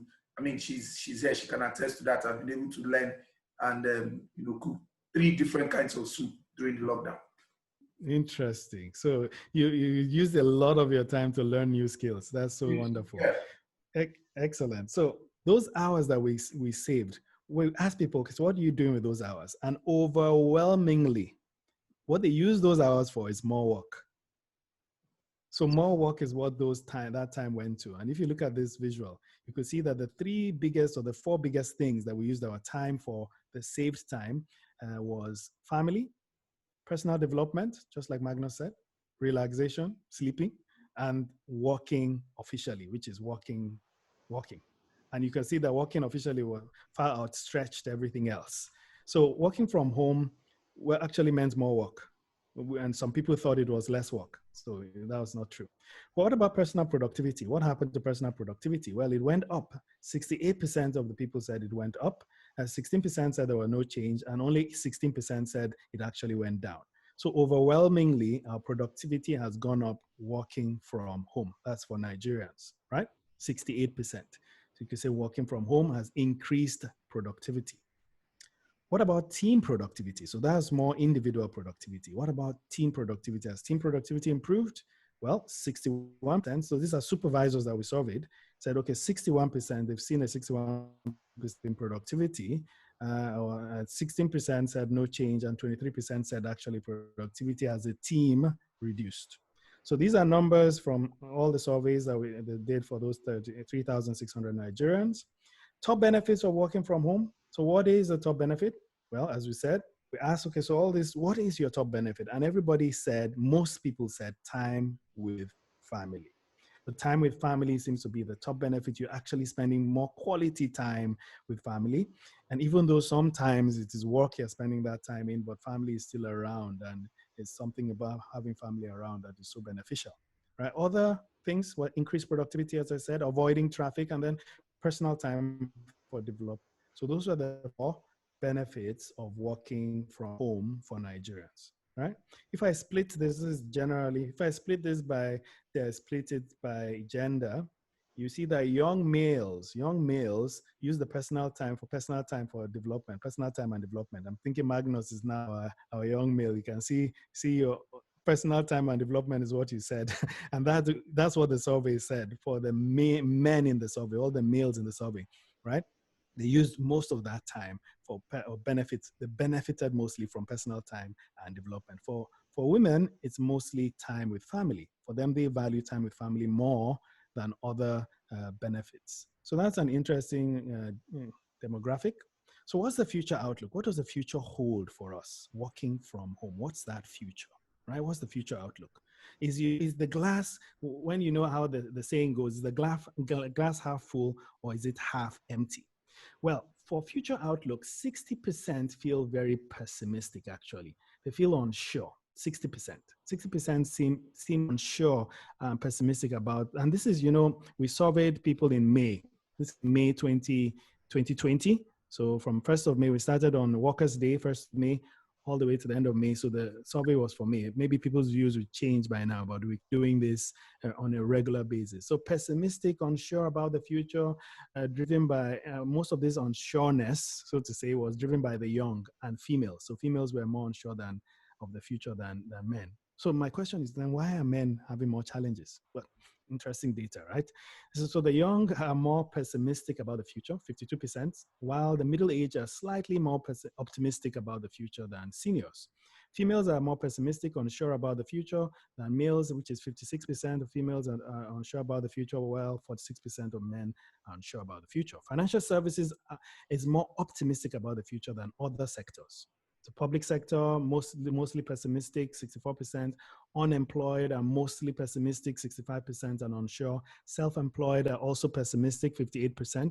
But 80% of those were indifferent to very concerned about the future were those who reported a significant decline in working from home productivity.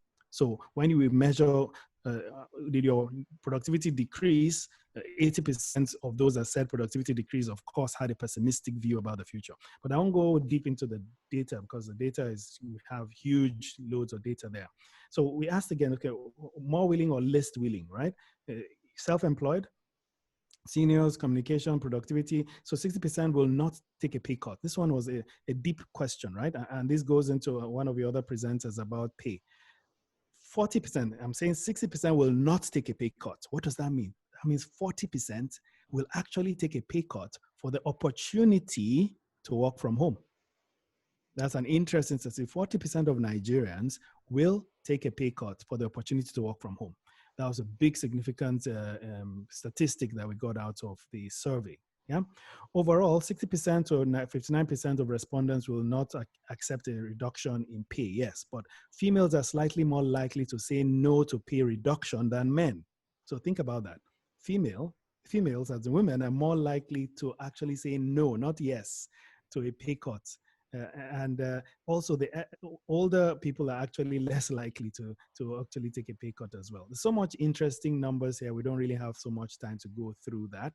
So I'll just jump through to the next slide. So what are the supports that is required? What supports do people need for working from home, right? One statistic showed that 40% required significant support to deal with the challenges faced in the new world of work. Yeah, this trend is true for all ages, all age groups, all career levels, with 4% of male executives requiring more significant support than women. That's 4% of male executives. 4% more of male executives require more support than actually female executives. And women, and a significant 14% or 11% gap in support required for Gen X. When I say Gen X, below 24 years of age. So Gen X, there's a huge 11% gap between men and women for Gen X, right? It's interesting to also see that women actually required a bit more support, but they had less of a challenge working from home. So all interesting numbers. Another interesting number is this costs all age groups 6%. Men require 6% more support than women across all age groups and across all career levels. So I don't know, I'm just one man, so but this statistic, this is 3,600 people, so it has to be true, right? So men require more support than women, right? Now, what are the 3 top support areas? Use of technology, work-life balance, and then minimizing distractions. These were the 3 biggest support areas that we saw. Yep. Use of technology, work-life balance, and minimizing distractions. It's interesting when you see this broken by demographic, broken by age group, but I will not go into that. We don't have that much time, right? So future outlook, 60% feel pessimistic, as I said. The young are more pessimistic about the future than the more senior members of the community. And these are the main statistics that we got from the work survey, right? And this is, as I said, HC Bonham, 83 resources, Digital Jewels, and Dbrownconsulting. We went through loads of data. We did so much analytics. This took quite a lot from us for 3 months of solid work to get this out. So I hope you enjoyed that statistic. As I said, we have actually started working from home. We've transited to working from home. We are now fully digital. I do virtual trainings. All of my trainers and our colleagues, they all do virtual trainings, sitting from their homes or with their headsets like this and mics, and they train everybody anywhere in the world. The nice thing about working from home now is that it's digital. So now your space is the entire world. I can do a training right now for someone in Timbuktu, in China, in wherever. And that's the benefits, right? Because working from home means that you can share your expertise with anybody. And that's why we've developed this methodology, which you're free to share. You could send us an email. We could share this detailed methodology of how you do virtual training. So a 15-step process, and you do virtual training that's actually even, in my opinion, better than classroom training. It's amazing. So what's the way forward? As I said, let me just add that the way forward is work is no longer a place. Work is no longer a place.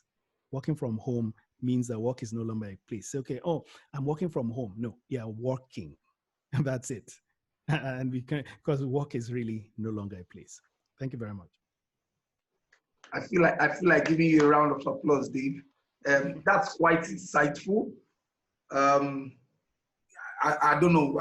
I'm not sure we actually thought when we're putting up the presentation and putting up all the panelists that we're going to get this level of excitement, because as in summary, what we've seen today is we've looked at payroll, we've looked at job creation, we've looked at attending interviews, talent, preparing yourself, and now we're looking at the new normal, which is working from home. Yes. And from tying it with or just opposing it with comments along the lines of what Innocent have said earlier, it shows people that this is a new way of life that we've got to embrace. And the sooner we begin to embrace them, the sooner we begin to adapt, the sooner we begin to do the right things, the faster and better we begin to live the life and be more flexible. Thank you so much, David Brown, for joining us in this webinar. A couple of questions that I've pulled through.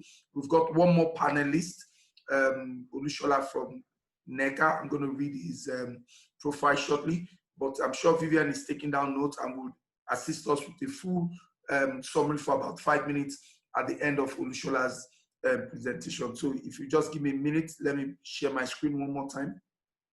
So our next speaker today is Olusola Ayodele, who is the Chief Economist at the Nigerian Employers Consultative Association, NECA. If you were with us last week, we had the DG of MAN join us. Today we're having NECA talk to us about employee, because what we're looking at about employers, what we're looking at today is human resources. So Ayodele, it's a visionary entrepreneur, economic analyst, and industrial relations expert. He has been a frontline player in the OPSN, which is the Organized Private Sector of Nigeria. He has over 14 years industry experience in economics, research, and advocacy. He provides industrial and human resources advisory roles to companies on labor-related policies in Nigeria. Prior to joining NECA, he worked at Magnus Trust Bank, Twal Enterprises Nigerian Limited, and again, Manufacturers Association of Nigeria. He is a certified lead auditor on food safety management systems with the various ISOs. He has attended several training programs at the International Training Center, Turin, in Italy, and holds a BSc in economics, an MBA in finance, and a master's degree in industrial and personal relations. Today, he will share insights into the business of NECA for those who don't know them, and for some of us who know them, it's nice to also get more. You know, how NECA is assisting employers at the moment, including government engagement, what government is doing to assist employers, if any, and how other employers can tap into these benefits. What employers in Nigeria can do to strengthen their respective businesses, thrive, grow, and possibly help lift the economy out of recession. Thank you, Ayodele, for Olusola, for joining us today. Are you still there? Hello, Ayodele. Can you hear me? The rains are pouring in my location. Okay, I believe that's yeah, I'm with you. Yeah, I'm with you. So thank you very much for joining us. Yeah, it's a pleasure. I mean, joining the big players on the panelists. I think just to share with you what's NECA. I believe that you can all hear me. Yes, I can hear you. Go ahead. Okay, just to share with you what NECA has done, particularly from what we are, experiencing currently, the new normal. I mean, yes, Innocent mentions, Mr. David mentioned things of working from home, which is now the conventional thing. Yes, but nevertheless, some organizations like the manufacturing sector, some of them might not be able to work effectively from home to get some of the product that me and you still need to buy from the online shop. I would like to just share. I don't know if I share my screen here. Yeah. So, in form of who we are as the Nigerian Employers Consultative Association, we have been in existence since 1957. Concern is the umbrella body for us in all organized private sector. Like I mentioned, we've been since 1957, and the primary role of NECA is to provide a platform for businesses to engage governments. Also, we interact on not only labor-related alone, issues that borders on the survival of businesses. So basically, we are not also by representative ILO is the international labor option. Have the cut across from the big players, the multinational, the conglomerates, even to the SMEs. So we cut across every strata of the economy. What do we do as the employers body or the representative body for employers in Nigeria? Like I mentioned, we promote or safeguard and defend the interests of businesses.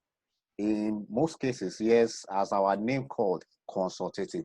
we engage agencies of government in a roundtable discussion on issues that boils down on businesses, but in where we find out that such consultative dialogue could not take place, or we can't reach a compromise on issues, we also, take it up in legal representative of those interests in the court of law. And in recent time, or past times, we've gotten more, or let me say, favorable judgments on our, case on behalf of member companies. So we also guide and give advisory services to members on trade, employee relation issues.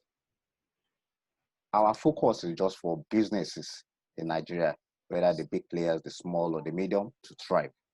And like I mentioned earlier, we are represented in some boards of government agencies by the acts that set up those agencies, like PENCOM, which is National Pension Commission, the Industrial Training Fund, the Center for Leadership Training Center, the Michael Imodu Institute of Labor, and several NYC, NECA, and just to name a few. The way NECA operates, we also have organizations or employers' body that are also affiliated with NECA, like the Association of Food, Beverage, Goods, Transport Equipment Employers of Nigeria. Employers' body like that also are affiliated to NECA. So it's not only a company like VM Professional Solutions, or let me use the word BW, that's the consulting arm, that can only be member of NECA.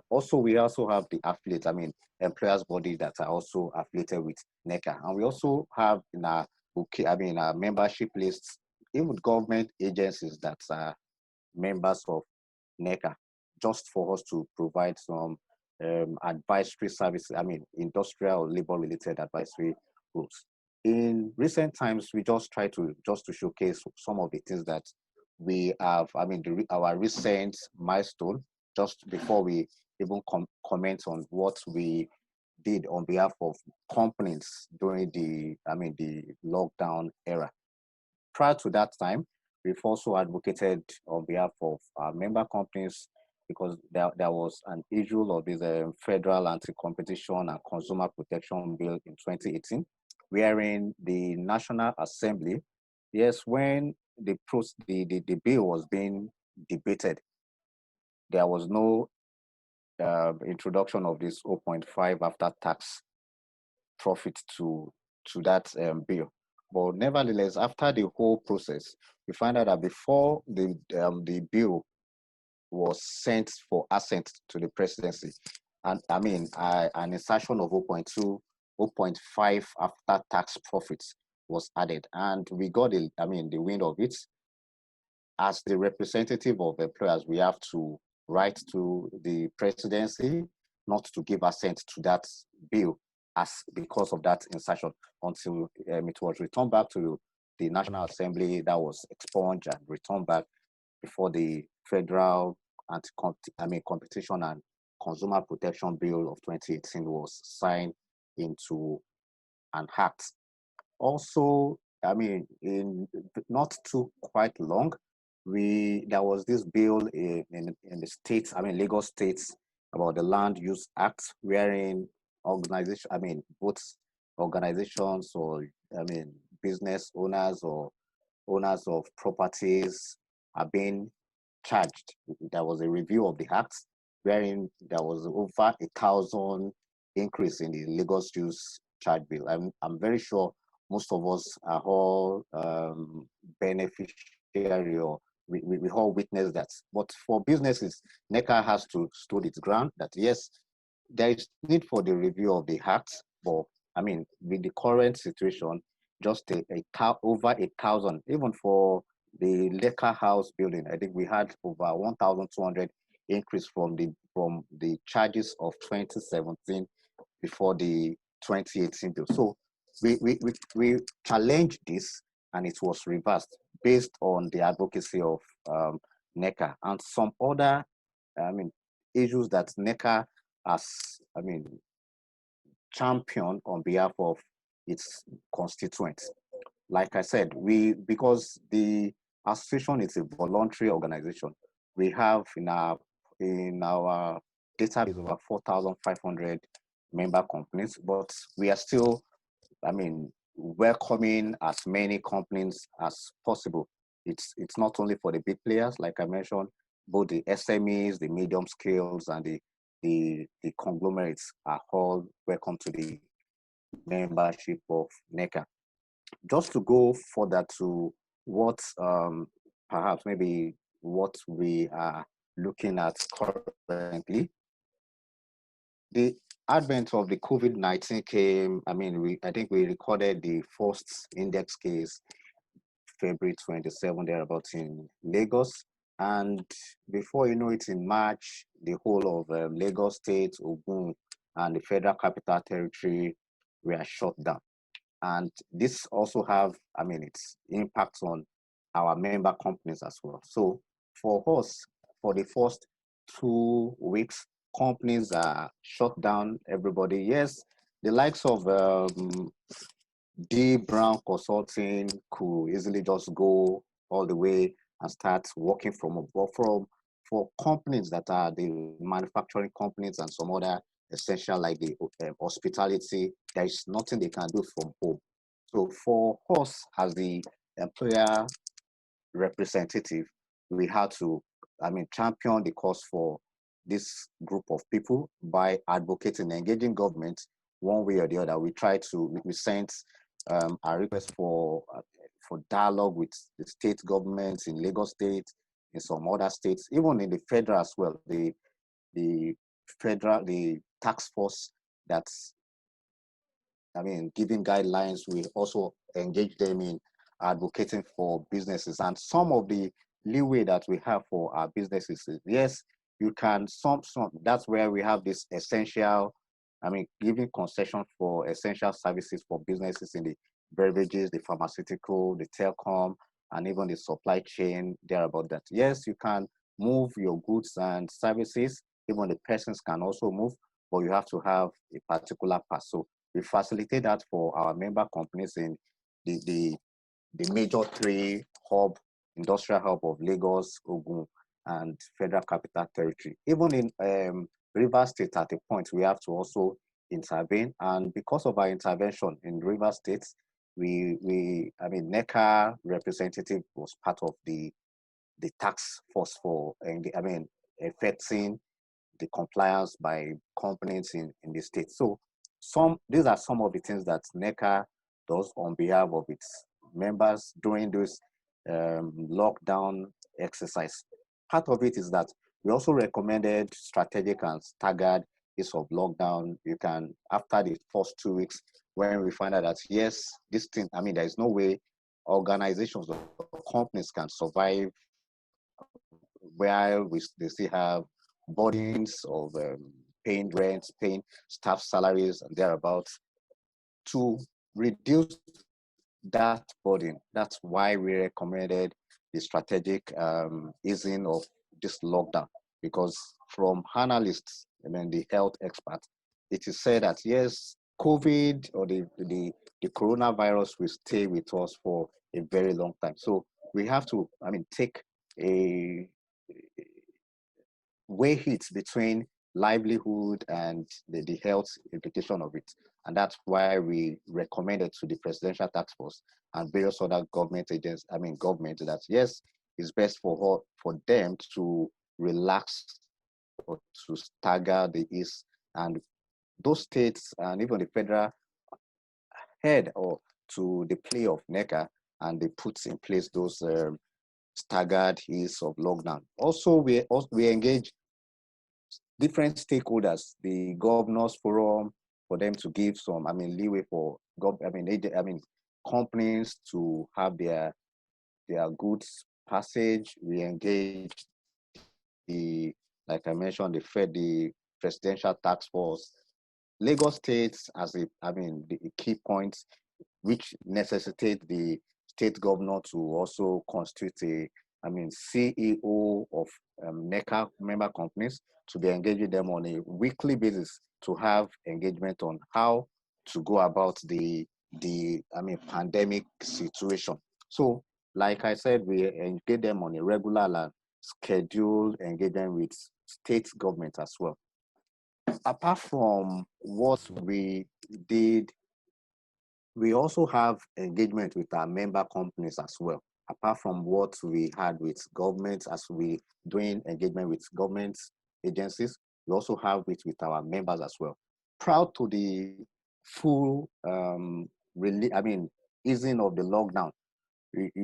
We all agree that yes, at a point, companies started contributing to the fund. These are part of what NECA advocated on behalf of its members, that yes, we can see the collapse of the health sector, but nevertheless, as private sector entity, we also need to also try to start supporting government in one way or the other. And that's why we have the COVID fund that's to support, and which is still having in billions support to the state and federal government. Also, before the easing of the lockdown, we developed these obligations, advisory obligations to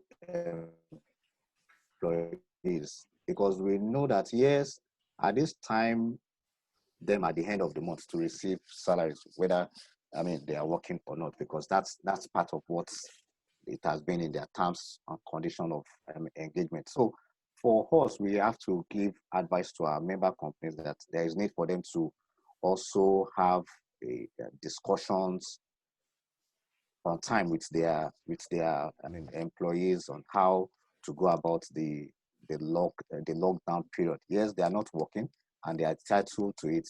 So there must be a compromise one way or the other. So we believe that the best thing is for them to engage them on time, which most organizations does. And for companies that didn't do that, I'm very sure that they will be liable, with those heavy tax of, the burden of paying some, whether the maintenance, nothing has been communicated to them.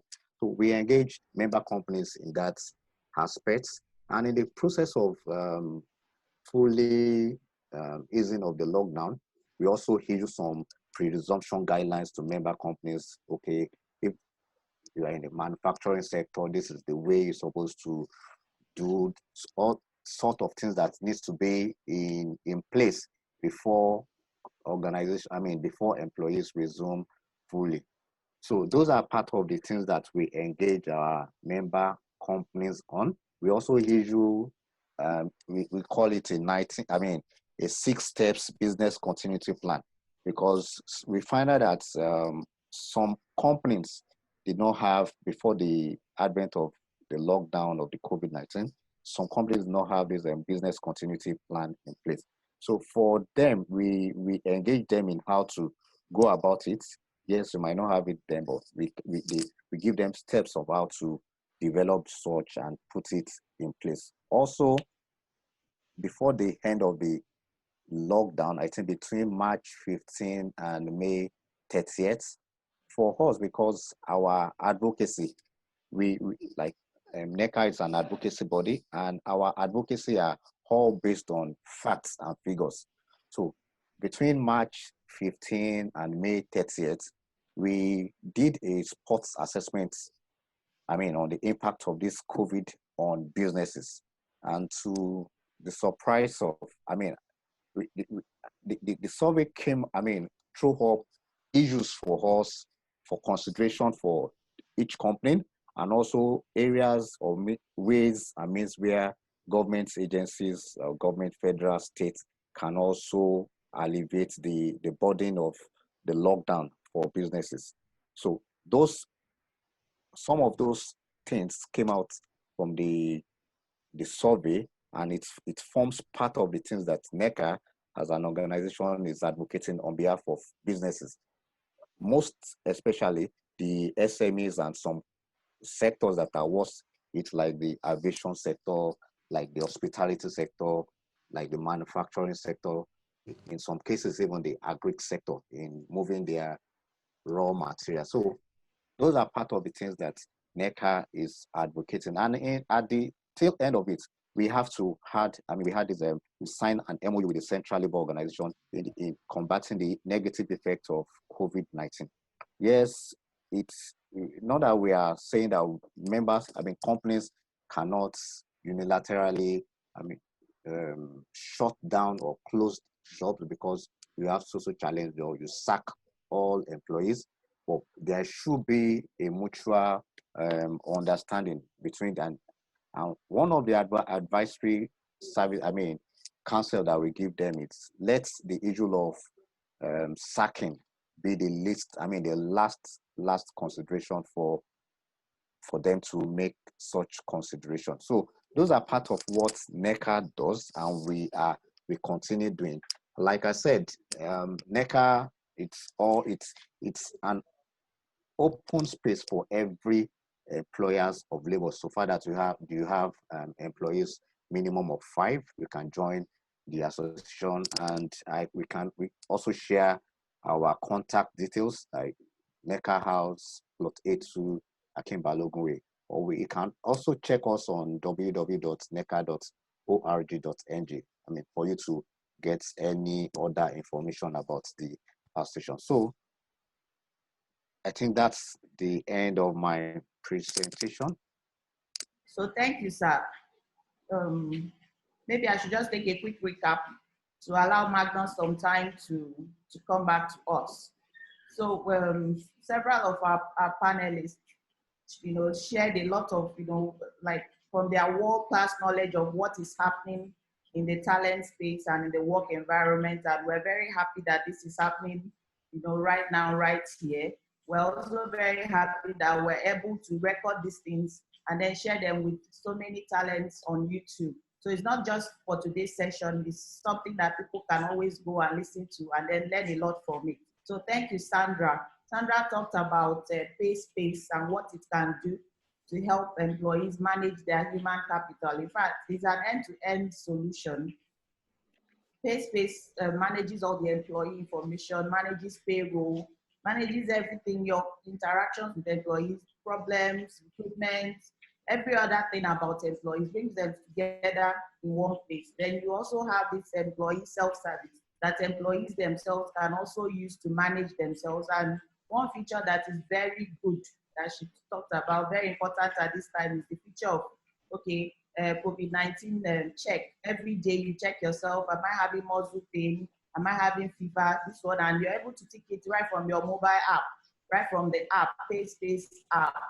So it's very good in helping the employees to understand themselves, manage the work, employers as well, collate everything together. And also it integrates with notable accounting software like Xero and QuickBooks, which is very good. So you can have an end-to-end solution. And then you also have training. It has this training functionality that people can log in and have their employee trainings right from their employee self-service platform. So this is good for employers. If you're an employer out there, and then NECA, if you feel that this solution will be good for your people, for your members, you can also talk to us and we'll help you get these things set up. Then Ukinebo gave us jaw-dropping narratives. I don't even know whether she gets to sleep now. Permit me to say that because what she shared with us is quite hectic. Managing the entire state, the pool of talent in the entire state, and the thousands of numbers she was calling. Because from what she shared, people who have the edge now during this pandemic are those who have some form of digital skills, or their businesses or careers are positioned digitally, but not for the people in agri or in manufacturing, just like the NECA experience as well. The hospitality, those ones, creative industry, they might not, be able to function fully digitally. So those are the ones that need help. And then those states is trying to provide a market for these people and to pair these talents, those that have digital inclination and those that don't. so that both of them, both these categories of talent can work with each other effectively to grow each other's business. And they are also providing this online learning, and then their innovation hub that gives free internet, and then the online learning platform that they are developing, which is very good. And we think other states should be able to adopt this, train talents in your states, and then attract investors in your states, and so that when they come, amongst other things, make business easier for them by giving them talents who are already groomed and ready to be able to work. So that is a win-win for everybody. There's productivity for the companies, there's productivity for the state, and there is income and then career headway, progress for the members of your state. So that's very good, and we really thank the Edo State government for putting this together, and Ukinebo for sharing them with us. For innocent Oseghe, well, I remember those days when I was at Deloitte. He came to do leadership school for us. Everybody was so excited. I'm like, okay, once you meet that innocent Oseghe, you already have a job with an oil company. He'll give you all the connections, everything you need to get a job with a big multinational oil company, and we were all like following him around. I can't remember whether I followed you physically, but in my mind, I did follow around. So thank you. And, you shared those deep and broad insights once again here with us. And, you really hit the nail on the head. You said everything that talents need to know at this time, because it's no longer business as usual. Businesses are looking for talent who will support them. So you need to bring your A game. It's no longer like, what we had to, when we started our business, we had to go for learning on how to manage the young ones, to manage them so that they can work for us, so that we can retain them, and the business can grow with these talents. So it's not like the business will learn how to work with talent, but the talents, from what Mr. Innocent is saying, have to position themselves to be able to be problem solvers for businesses at this time, because there's a crisis going on, and you might just simplify the load or the burden for your employer by being part of the problem solvers, motivating the system and your teams, being able to motivate, be self-motivated, no matter what is happening. You show deep interest in the job, put in your time, energy, show the capability to grow within the system, show functional, technical knowledge of the job. Your behavior too has to be acceptable and good. And then your personal attributes and even your behavior have to align with those of your organization. So he also shared about how you prepare yourself for your interviews. Most importantly, share your personal experiences that will qualify you for your job. So thank you, Sir Innocent, for that insightful presentation. And Steve Brown, I don't know how you managed to go through all those data to bring them all together, but I believe that is what you do, and that is why you're Dbrownconsulting. So thank you for sharing them with us. And I really hope or look forward to seeing the full survey, because such data can also be useful to business people, to talent. When you go through data, you make your inferences and interpretations, and it helps you to position your business and also your career to what people are looking for. And the most important things here are, he said, when you see a challenge, or when faced with a challenge, look for a way, not a way out. It's in line with what Professor Ekekwe shared with us last week, when he said Nigerians were full of talents, we're full of people who are innovative, who are full of intellectuals, but we end up complaining so much. We complain about the system, we complain about the government, we complain about the PHC and the fact that there is no light, no electricity, complain about technology. We end up complaining, in fact, our whole life, we end up complaining and regretting what we would have done if only this was, all the external factors, if only. But what about if only we could embrace, what is within us, which is the spirit of creation, which is the spirit of God. Let me not go too spiritual, to be able to solve problems that we see as challenge. Let's solve them. And while you're solving them already, you're already building a business that is profitable. And then the second thing he said, which is outstanding, is work is no longer a place. So work is no longer, everybody has got to get the attitude right, both business owners and then employees. So work is no longer a place for anybody. I believe, but Dbrown, you didn't tell us what it is. I believe it's an action. So what is the focus? Is an action, is something that is intentional. Okay, for me. Then the NECA, a whole lot of things that NECA does for its members. I don't think if you're not part of NECA, I think you're missing out. So NECA is like an umbrella body that protects its members.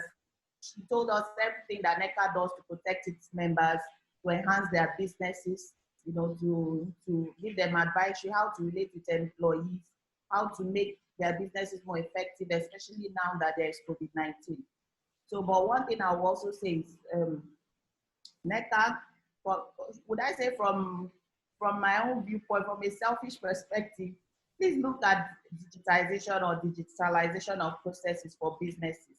So last week, I also made a joke about the manufacturing, and I said, could there be robots that we can adopt that will work as manufacturers in our factories, or work as tailors in our fashion outfits, or in the hospitality? What's the technology we can adopt so that the business can keep going on, even if, you know, we're not there? So, well, it was a joke, but it's actually not impossible. So Africa might actually begin to look in that line. So thank you so much to all our panelists. Thank you for today again.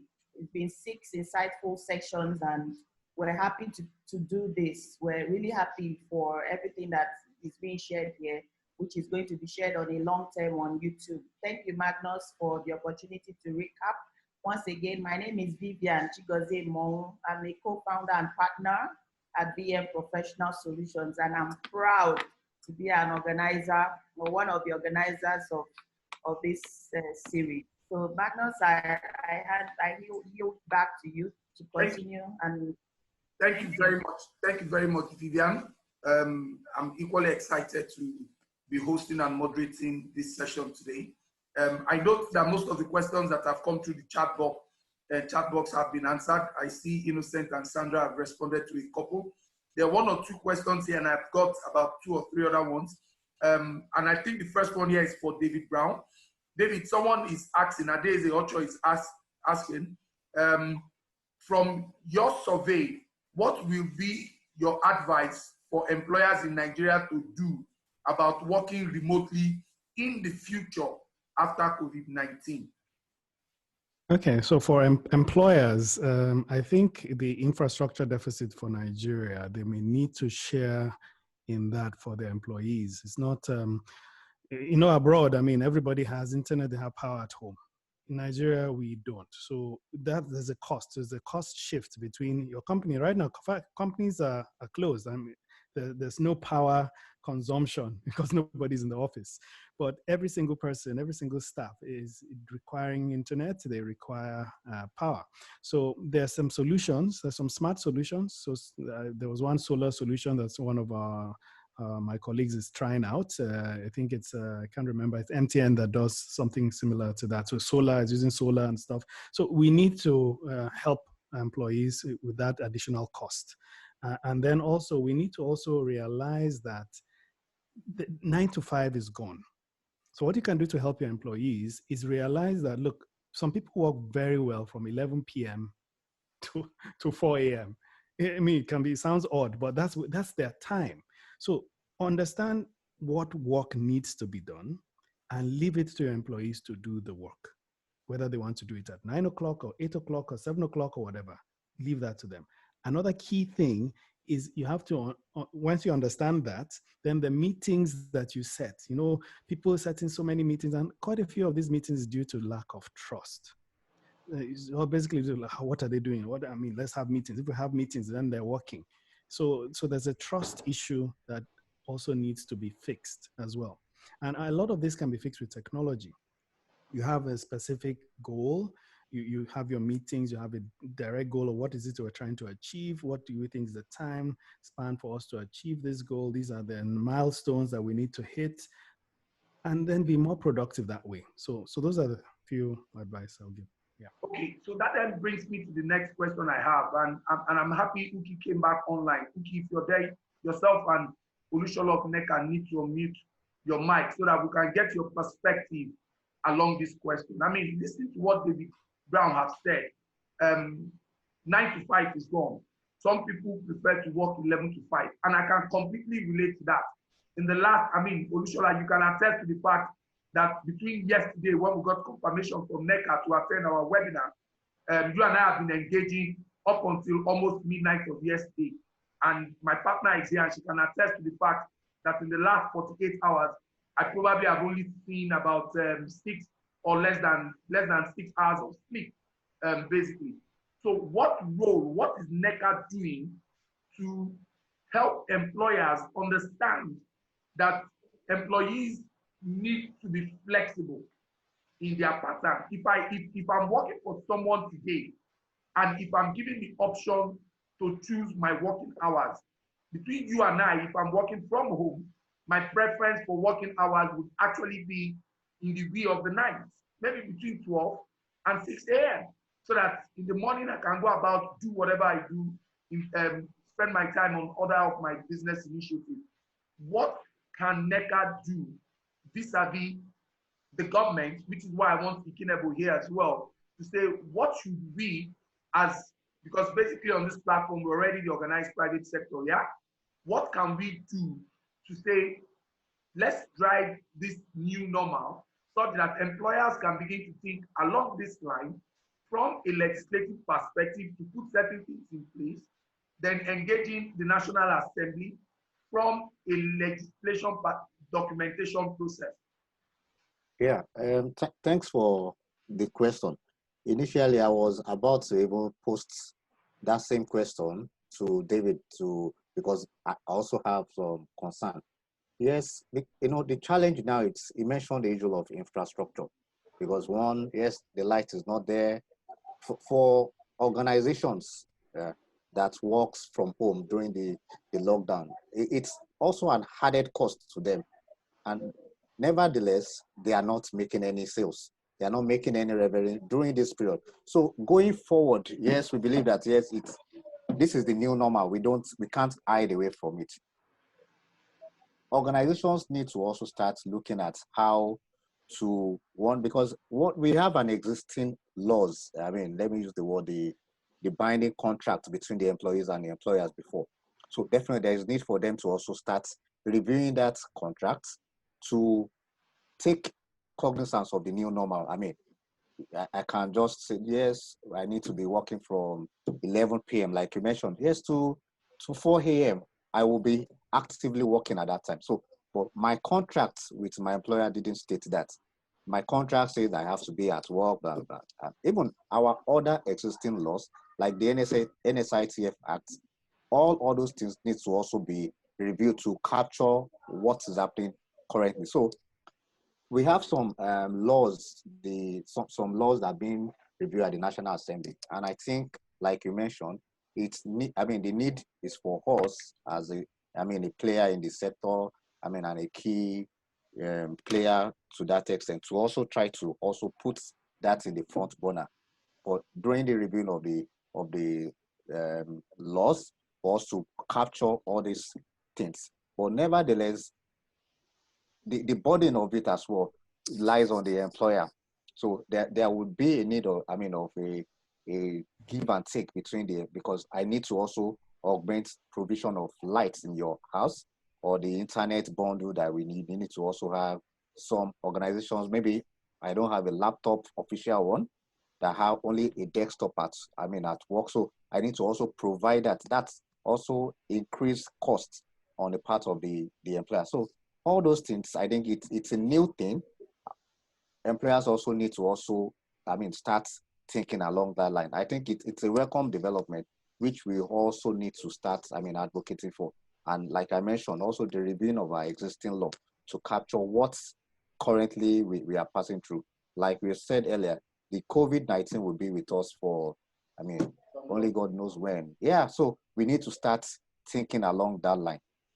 Thank you very much. David, you did mention, and Innocent, I know you're still there as well, so this question is for yourself and David. You did mention that prior to the lockdown, David, that you guys have already started working from home. How are you able to manage that? What was the communication like? What infrastructure did you provide or did you make available for your employees to work at home, so that Ayodele and Uki and people like us can, so that we don't reinvent the wheel, we can share from your ideas, maybe update them, and then know what we position when we engage with the relevant authority? Okay, so first of all, our business is a service business. That's one. So depending on the kind of business you're in, I mean, if you are in a construction business, well, it's going to be pretty tough. Yeah, unless you have some robots, just like Vivian said, and maybe you're controlling them from your house. It's possible. That's in the future. So for us, it was a bit easier. And then the thing is, we also had certain processes in place already while we were working from the office. So we had a way to communicate. Communication is the key. So how are we communicating with each other? And we use Microsoft Teams. Now, Microsoft Teams has really, really helped us. There's Slack, there are other things out there, but as Microsoft partners, we have Microsoft Teams. And what does Teams do for us? Every single thing we do goes through Teams, everything. So you can imagine I'm working on a file right now. Let's say I'm working on a payroll, I'm working on a report. How do we typically do it before? You work on a report, you finish it, you email it. So email was our main thing. You email it to your manager. Your manager gets it, he downloads it, he reviews it, he sends it back to you by email. Guess what? He now has a copy of it on his desk. You have a copy of it, version 1. That one is version 2. Then there's version 3. I don't know if you've seen final. You don't know which one is which. So all of that, what you do is you put that document in Teams. You open the document in Teams. You work on it. As you're working on it, your manager who is in China can see you working on a particular place and he's working on a particular place. 10 of you can work on that document at the same time. So that's one huge productivity gain, and by putting it on Teams. Also putting it on Teams, you can communicate. So having a meeting like this, we have it on Teams. So you break it down into channels. You heard the word channels of communication. To ask yourself, this is my organization. How are we broken down? Okay, we're broken down by department. We have HR, we have finance, we have this operations. So break that down. That should be your teams. So in Microsoft Teams, you have teams. So those are your teams. Now, each team has projects, or each team has what they call channels. So you can say in the finance team, there is the receivables, accounts receivables, there's accounts payable or something like that. Now inside accounts receivable for a big company, they probably are like one manager and like 10 staff, right? So that's another mini team within a team, right? And so whenever you're working, you're now working in that channel. So think about having a meeting. Have a meeting in that channel, you just press your video. So Skype, that everybody knows, is inside Teams. The Skype is old school now, it's inside Teams. So you have your meeting there in that channel. When you're discussing, you chat. So what I told my people, let me tell you what I did in January, when we resumed in January, before COVID. I said something, I said, because to get them to use the tool, I did one drastic rule. I said, nobody is allowed to send internal emails anymore. I just put that rule down. No single staff is allowed to send internal emails anymore. What did that do? That did, they had to go to Teams and communicate using that tool in Teams. So they had to go to post and go and post messages in a channel. As they're posting messages, everybody is seeing it and they're collaborating and everything. So that was January. So when COVID happened, we were already working digitally properly using this tool, and all our work was in Teams. So everybody just home, everybody on their phone, we said download the app. So you download the app for Teams, you're there on your phone on Teams. Then we have another tool called Planner. So Planner is also a Microsoft Office 365 tool. So we train on Office 365 and all that, how you use these things. So Planner is your planner. It's your goals and everything about how you work. You plan it on Planner. So we have a Teams meeting, and then you now put all the things you've planned into Planner. Whose task is this? Who are you assigning this to? Everything in detail in Planner. So as you're working as a manager, you can see people doing the work there on Planner. Now, when you have granular things that you need to do, you could plan to say, okay, send reports to manager. That's on your plan. How do you send report to manager? There are many small things you need to do. There's another tool for that. It's called To Do. So there's a to-do tool that gives you detailed to-do that works with Planner. So you pull that in. When someone sends an email to you and you book a meeting, it will enter your to-do, to enter your Planner. And all of that gets aggregated. And then in our Monday morning meetings, we see all those numbers and we say, okay, these are the total number of tasks that were completed this week or last week. So the total number of tasks that, so you have those meaningful meetings with metrics, with numbers. So use the numbers that are coming out of all these tools so that you can, that's how you manage your people. But then you also need to remember that, look, people also have other challenges. And so when you say, oh, they didn't attend the meeting and stuff, yes, but find out why they didn't attend the meeting. What happened? Oh, their daughter was not feeling well. They had to take the daughter to hospital, that kind of stuff. I mean, everybody is now used to hearing kids shouting in the background. I mean, that's now a normal, isn't it? Before it was, no, you have to be quiet. No, let's now be real. So those are the tools that you would use, but it's an interesting thing. And I think with trust and then some of these tools, yeah, I think everything is pretty good. You can imagine a manager just say, okay, just do a small webinar and send it to us. We'll watch it. And please record, since you can record now, record all your meetings. So someone couldn't attend, go and watch or listen to the recording.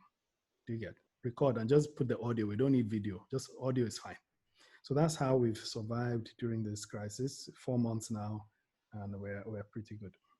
So thank you so much, David. Innocent, your turn on the same topic. And I know you also run the service industry. You're also in the service industry like Dbrown and us. Were you able to provide or give some form of infrastructural support to your employees?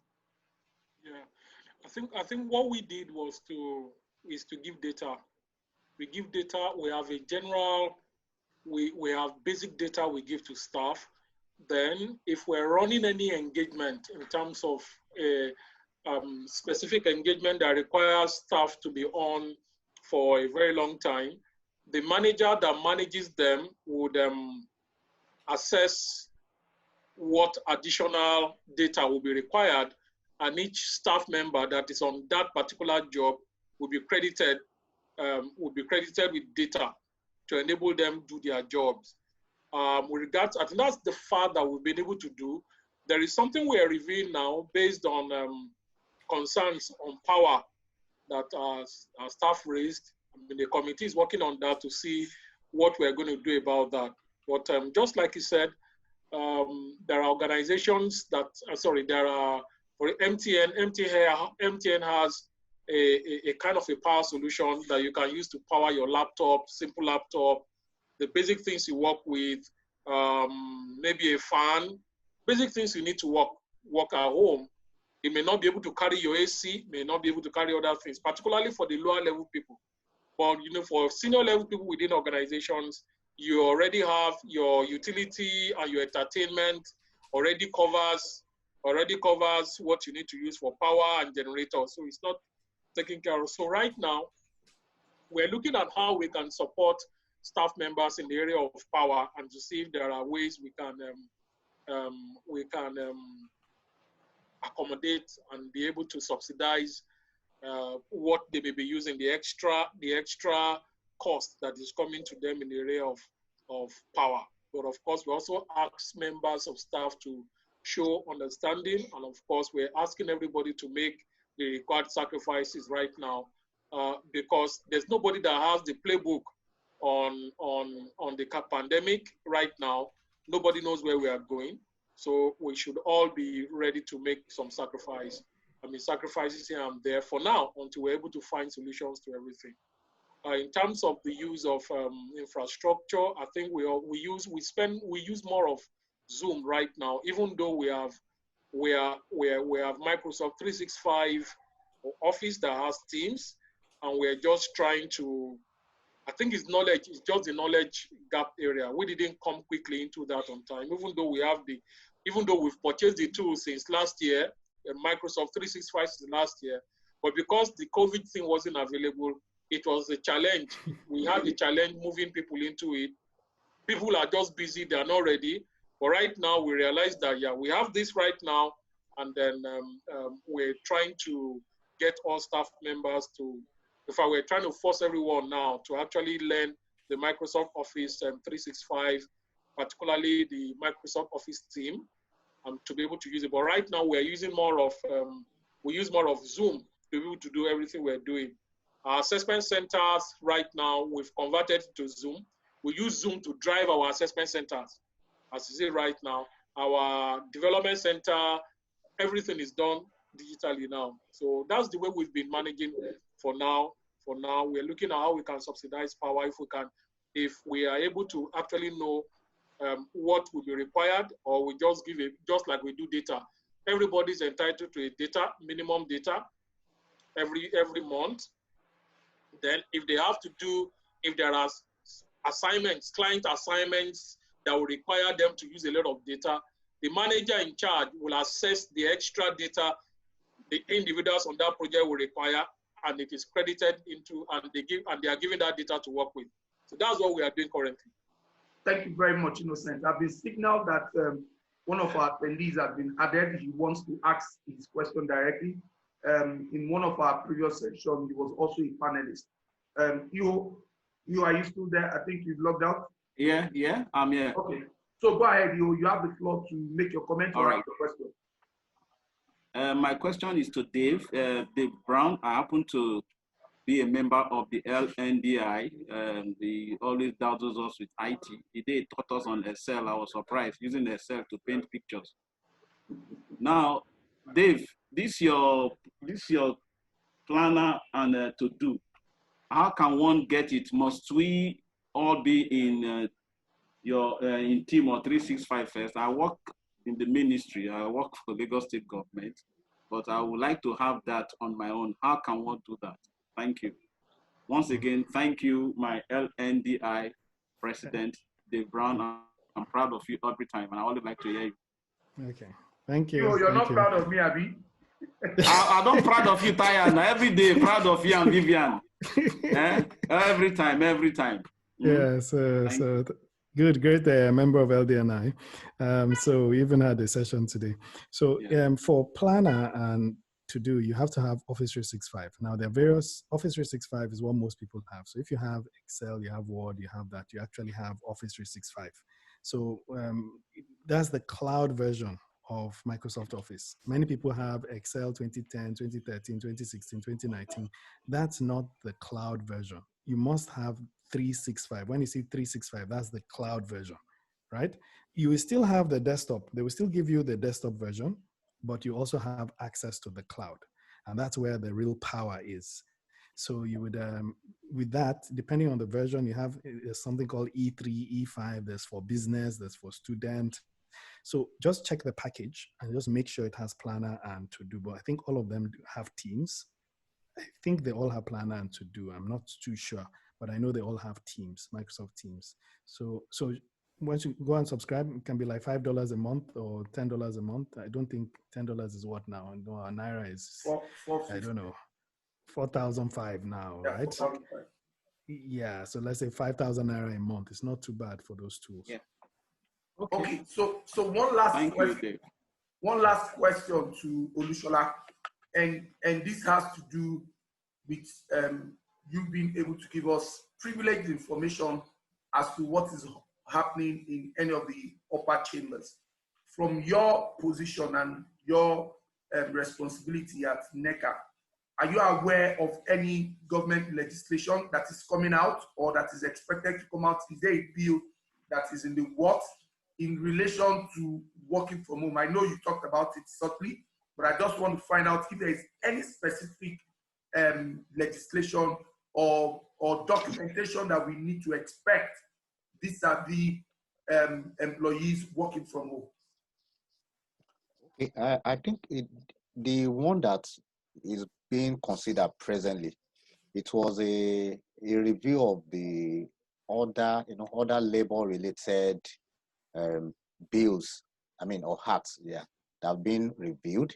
that are belated. Yeah. So now it has not been passed. It's still they've not sent it from the presidency to the National Assembly. So our concern is, yes, it's still within the content of for us for discussion or consideration when this COVID or working from home comes in. So going forward is just for us to re-emphasize this to be part of the review process, since there is a review ongoing. So it's good for us to have it on the board, I mean, on the table, as well as other bills that are being reviewed. So it's, I think it's, it might not be a thing that will come out now or instantly, but it is something for consideration, I mean, for us to put on the front burner right now.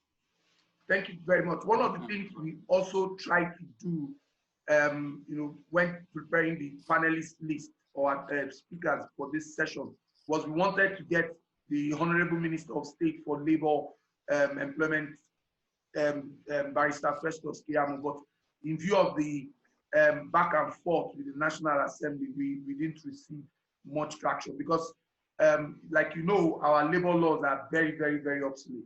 And if we're at a time that we are now, which is the pandemic, one of the first things the government needs to do is to relook the labor laws and begin to put things in place in the laws that will help employees, strengthen employers, and give people the confidence to be able to wake up and do what they want to do, go to the office or work from home or what have you. So thanks for that insight.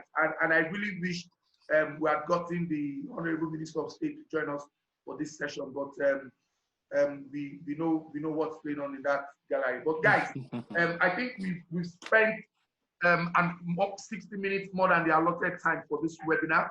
I want to seize this opportunity right now, subject to any other questions. We will contact, I know there are a couple of questions I need to run by Sandra.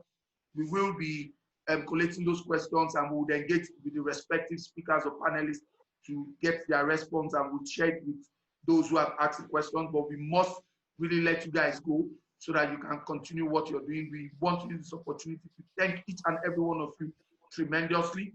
For Sandra and Ukinebo, who's logged out of the system already, we thank you so much for your time. My chairman, Innocent, I know you're always rooting and backing up all that we do. You have my best interest. You can call upon me anytime to support whatever you do. Olusola, we only just met just about a week or two now. I'm hoping that my relationship with you, with our businesses, would transcend the COVID-19 and the times today. And I look forward to us partnering and doing more great things. I'll be in touch with you. I'll give you a call. I haven't slept for hours. I'm going to take the rest of the day off, but tomorrow I'm going to be in touch with you. Dave Brown, thanks for your time. Your presentation is powerful.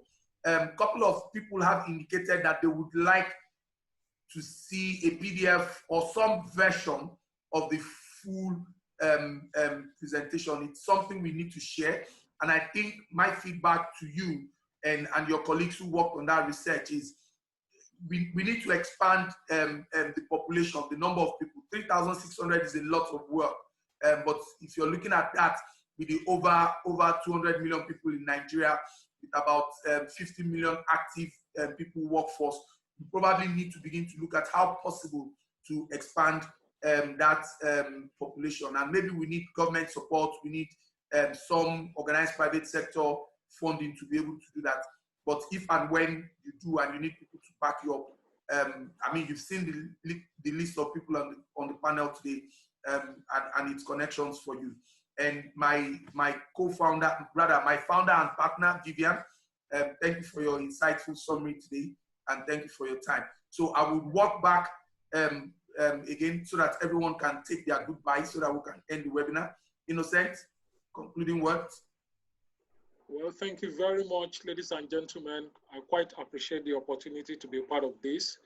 From my own angle, I mean, just ensure that you are well prepared for any interview, and of course, also up your digital skills right now, and of course, just go there and do your best. Thank you. Olusola. To me, it's a clarion call for all companies in Nigeria. Please join NECA. You are losing more than you becoming a member of NECA.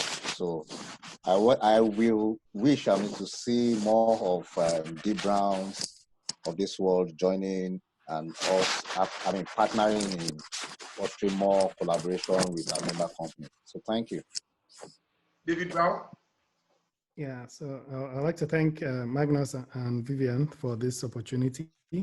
And I'd just like to say that there's a huge opportunity. This working from home thing is a huge opportunity. Just imagine this. You don't need to go to Canada like many people or many of my friends are doing. You can sit right here and work for a Canadian company, right? And you still eat your pounded yam and stuff while you're here, right? And you're still working for a Canadian company earning dollars. So please see it as a huge opportunity for us to start transferring such knowledge and stuff while we're still here developing our country. All right, Vivian. Thank you so much to our panelists, Mr. Olusola, Mr. Innocent, David Brown, Uki, Sandra, for what you shared today and for supporting us on this. And thank you to all our attendees for staying through with us even up till now. And thank you, Magnus, for organizing this session. And we'll hope to see you all next week, if not as a panelist, as an attendee, and even more attendees. Thank you so much. Thank you. Thank you, everyone. Where VM is available on all social media platforms, but in particular, we're available on Facebook, Twitter, Instagram, and LinkedIn. Look us up. Our website is www.v.vi-m.com. We would like to encourage everyone, if you have questions, clarifications, if you have concerns, if you need to share comments, please contact us. We are available 24/7. Thank you all for your time. Let's continue to listen and adhere to the instructions of the relevant state and federal government of our locations and all the government health instructions. And like you all know, it's now an offense punishable by law if you're outside without a face mask. So if you don't have one, get one. Ensure you continue to wash your hand more frequently, but above all, stay safe. Thank you guys, and do have a nice day. Thanks. Thank you. Thank you.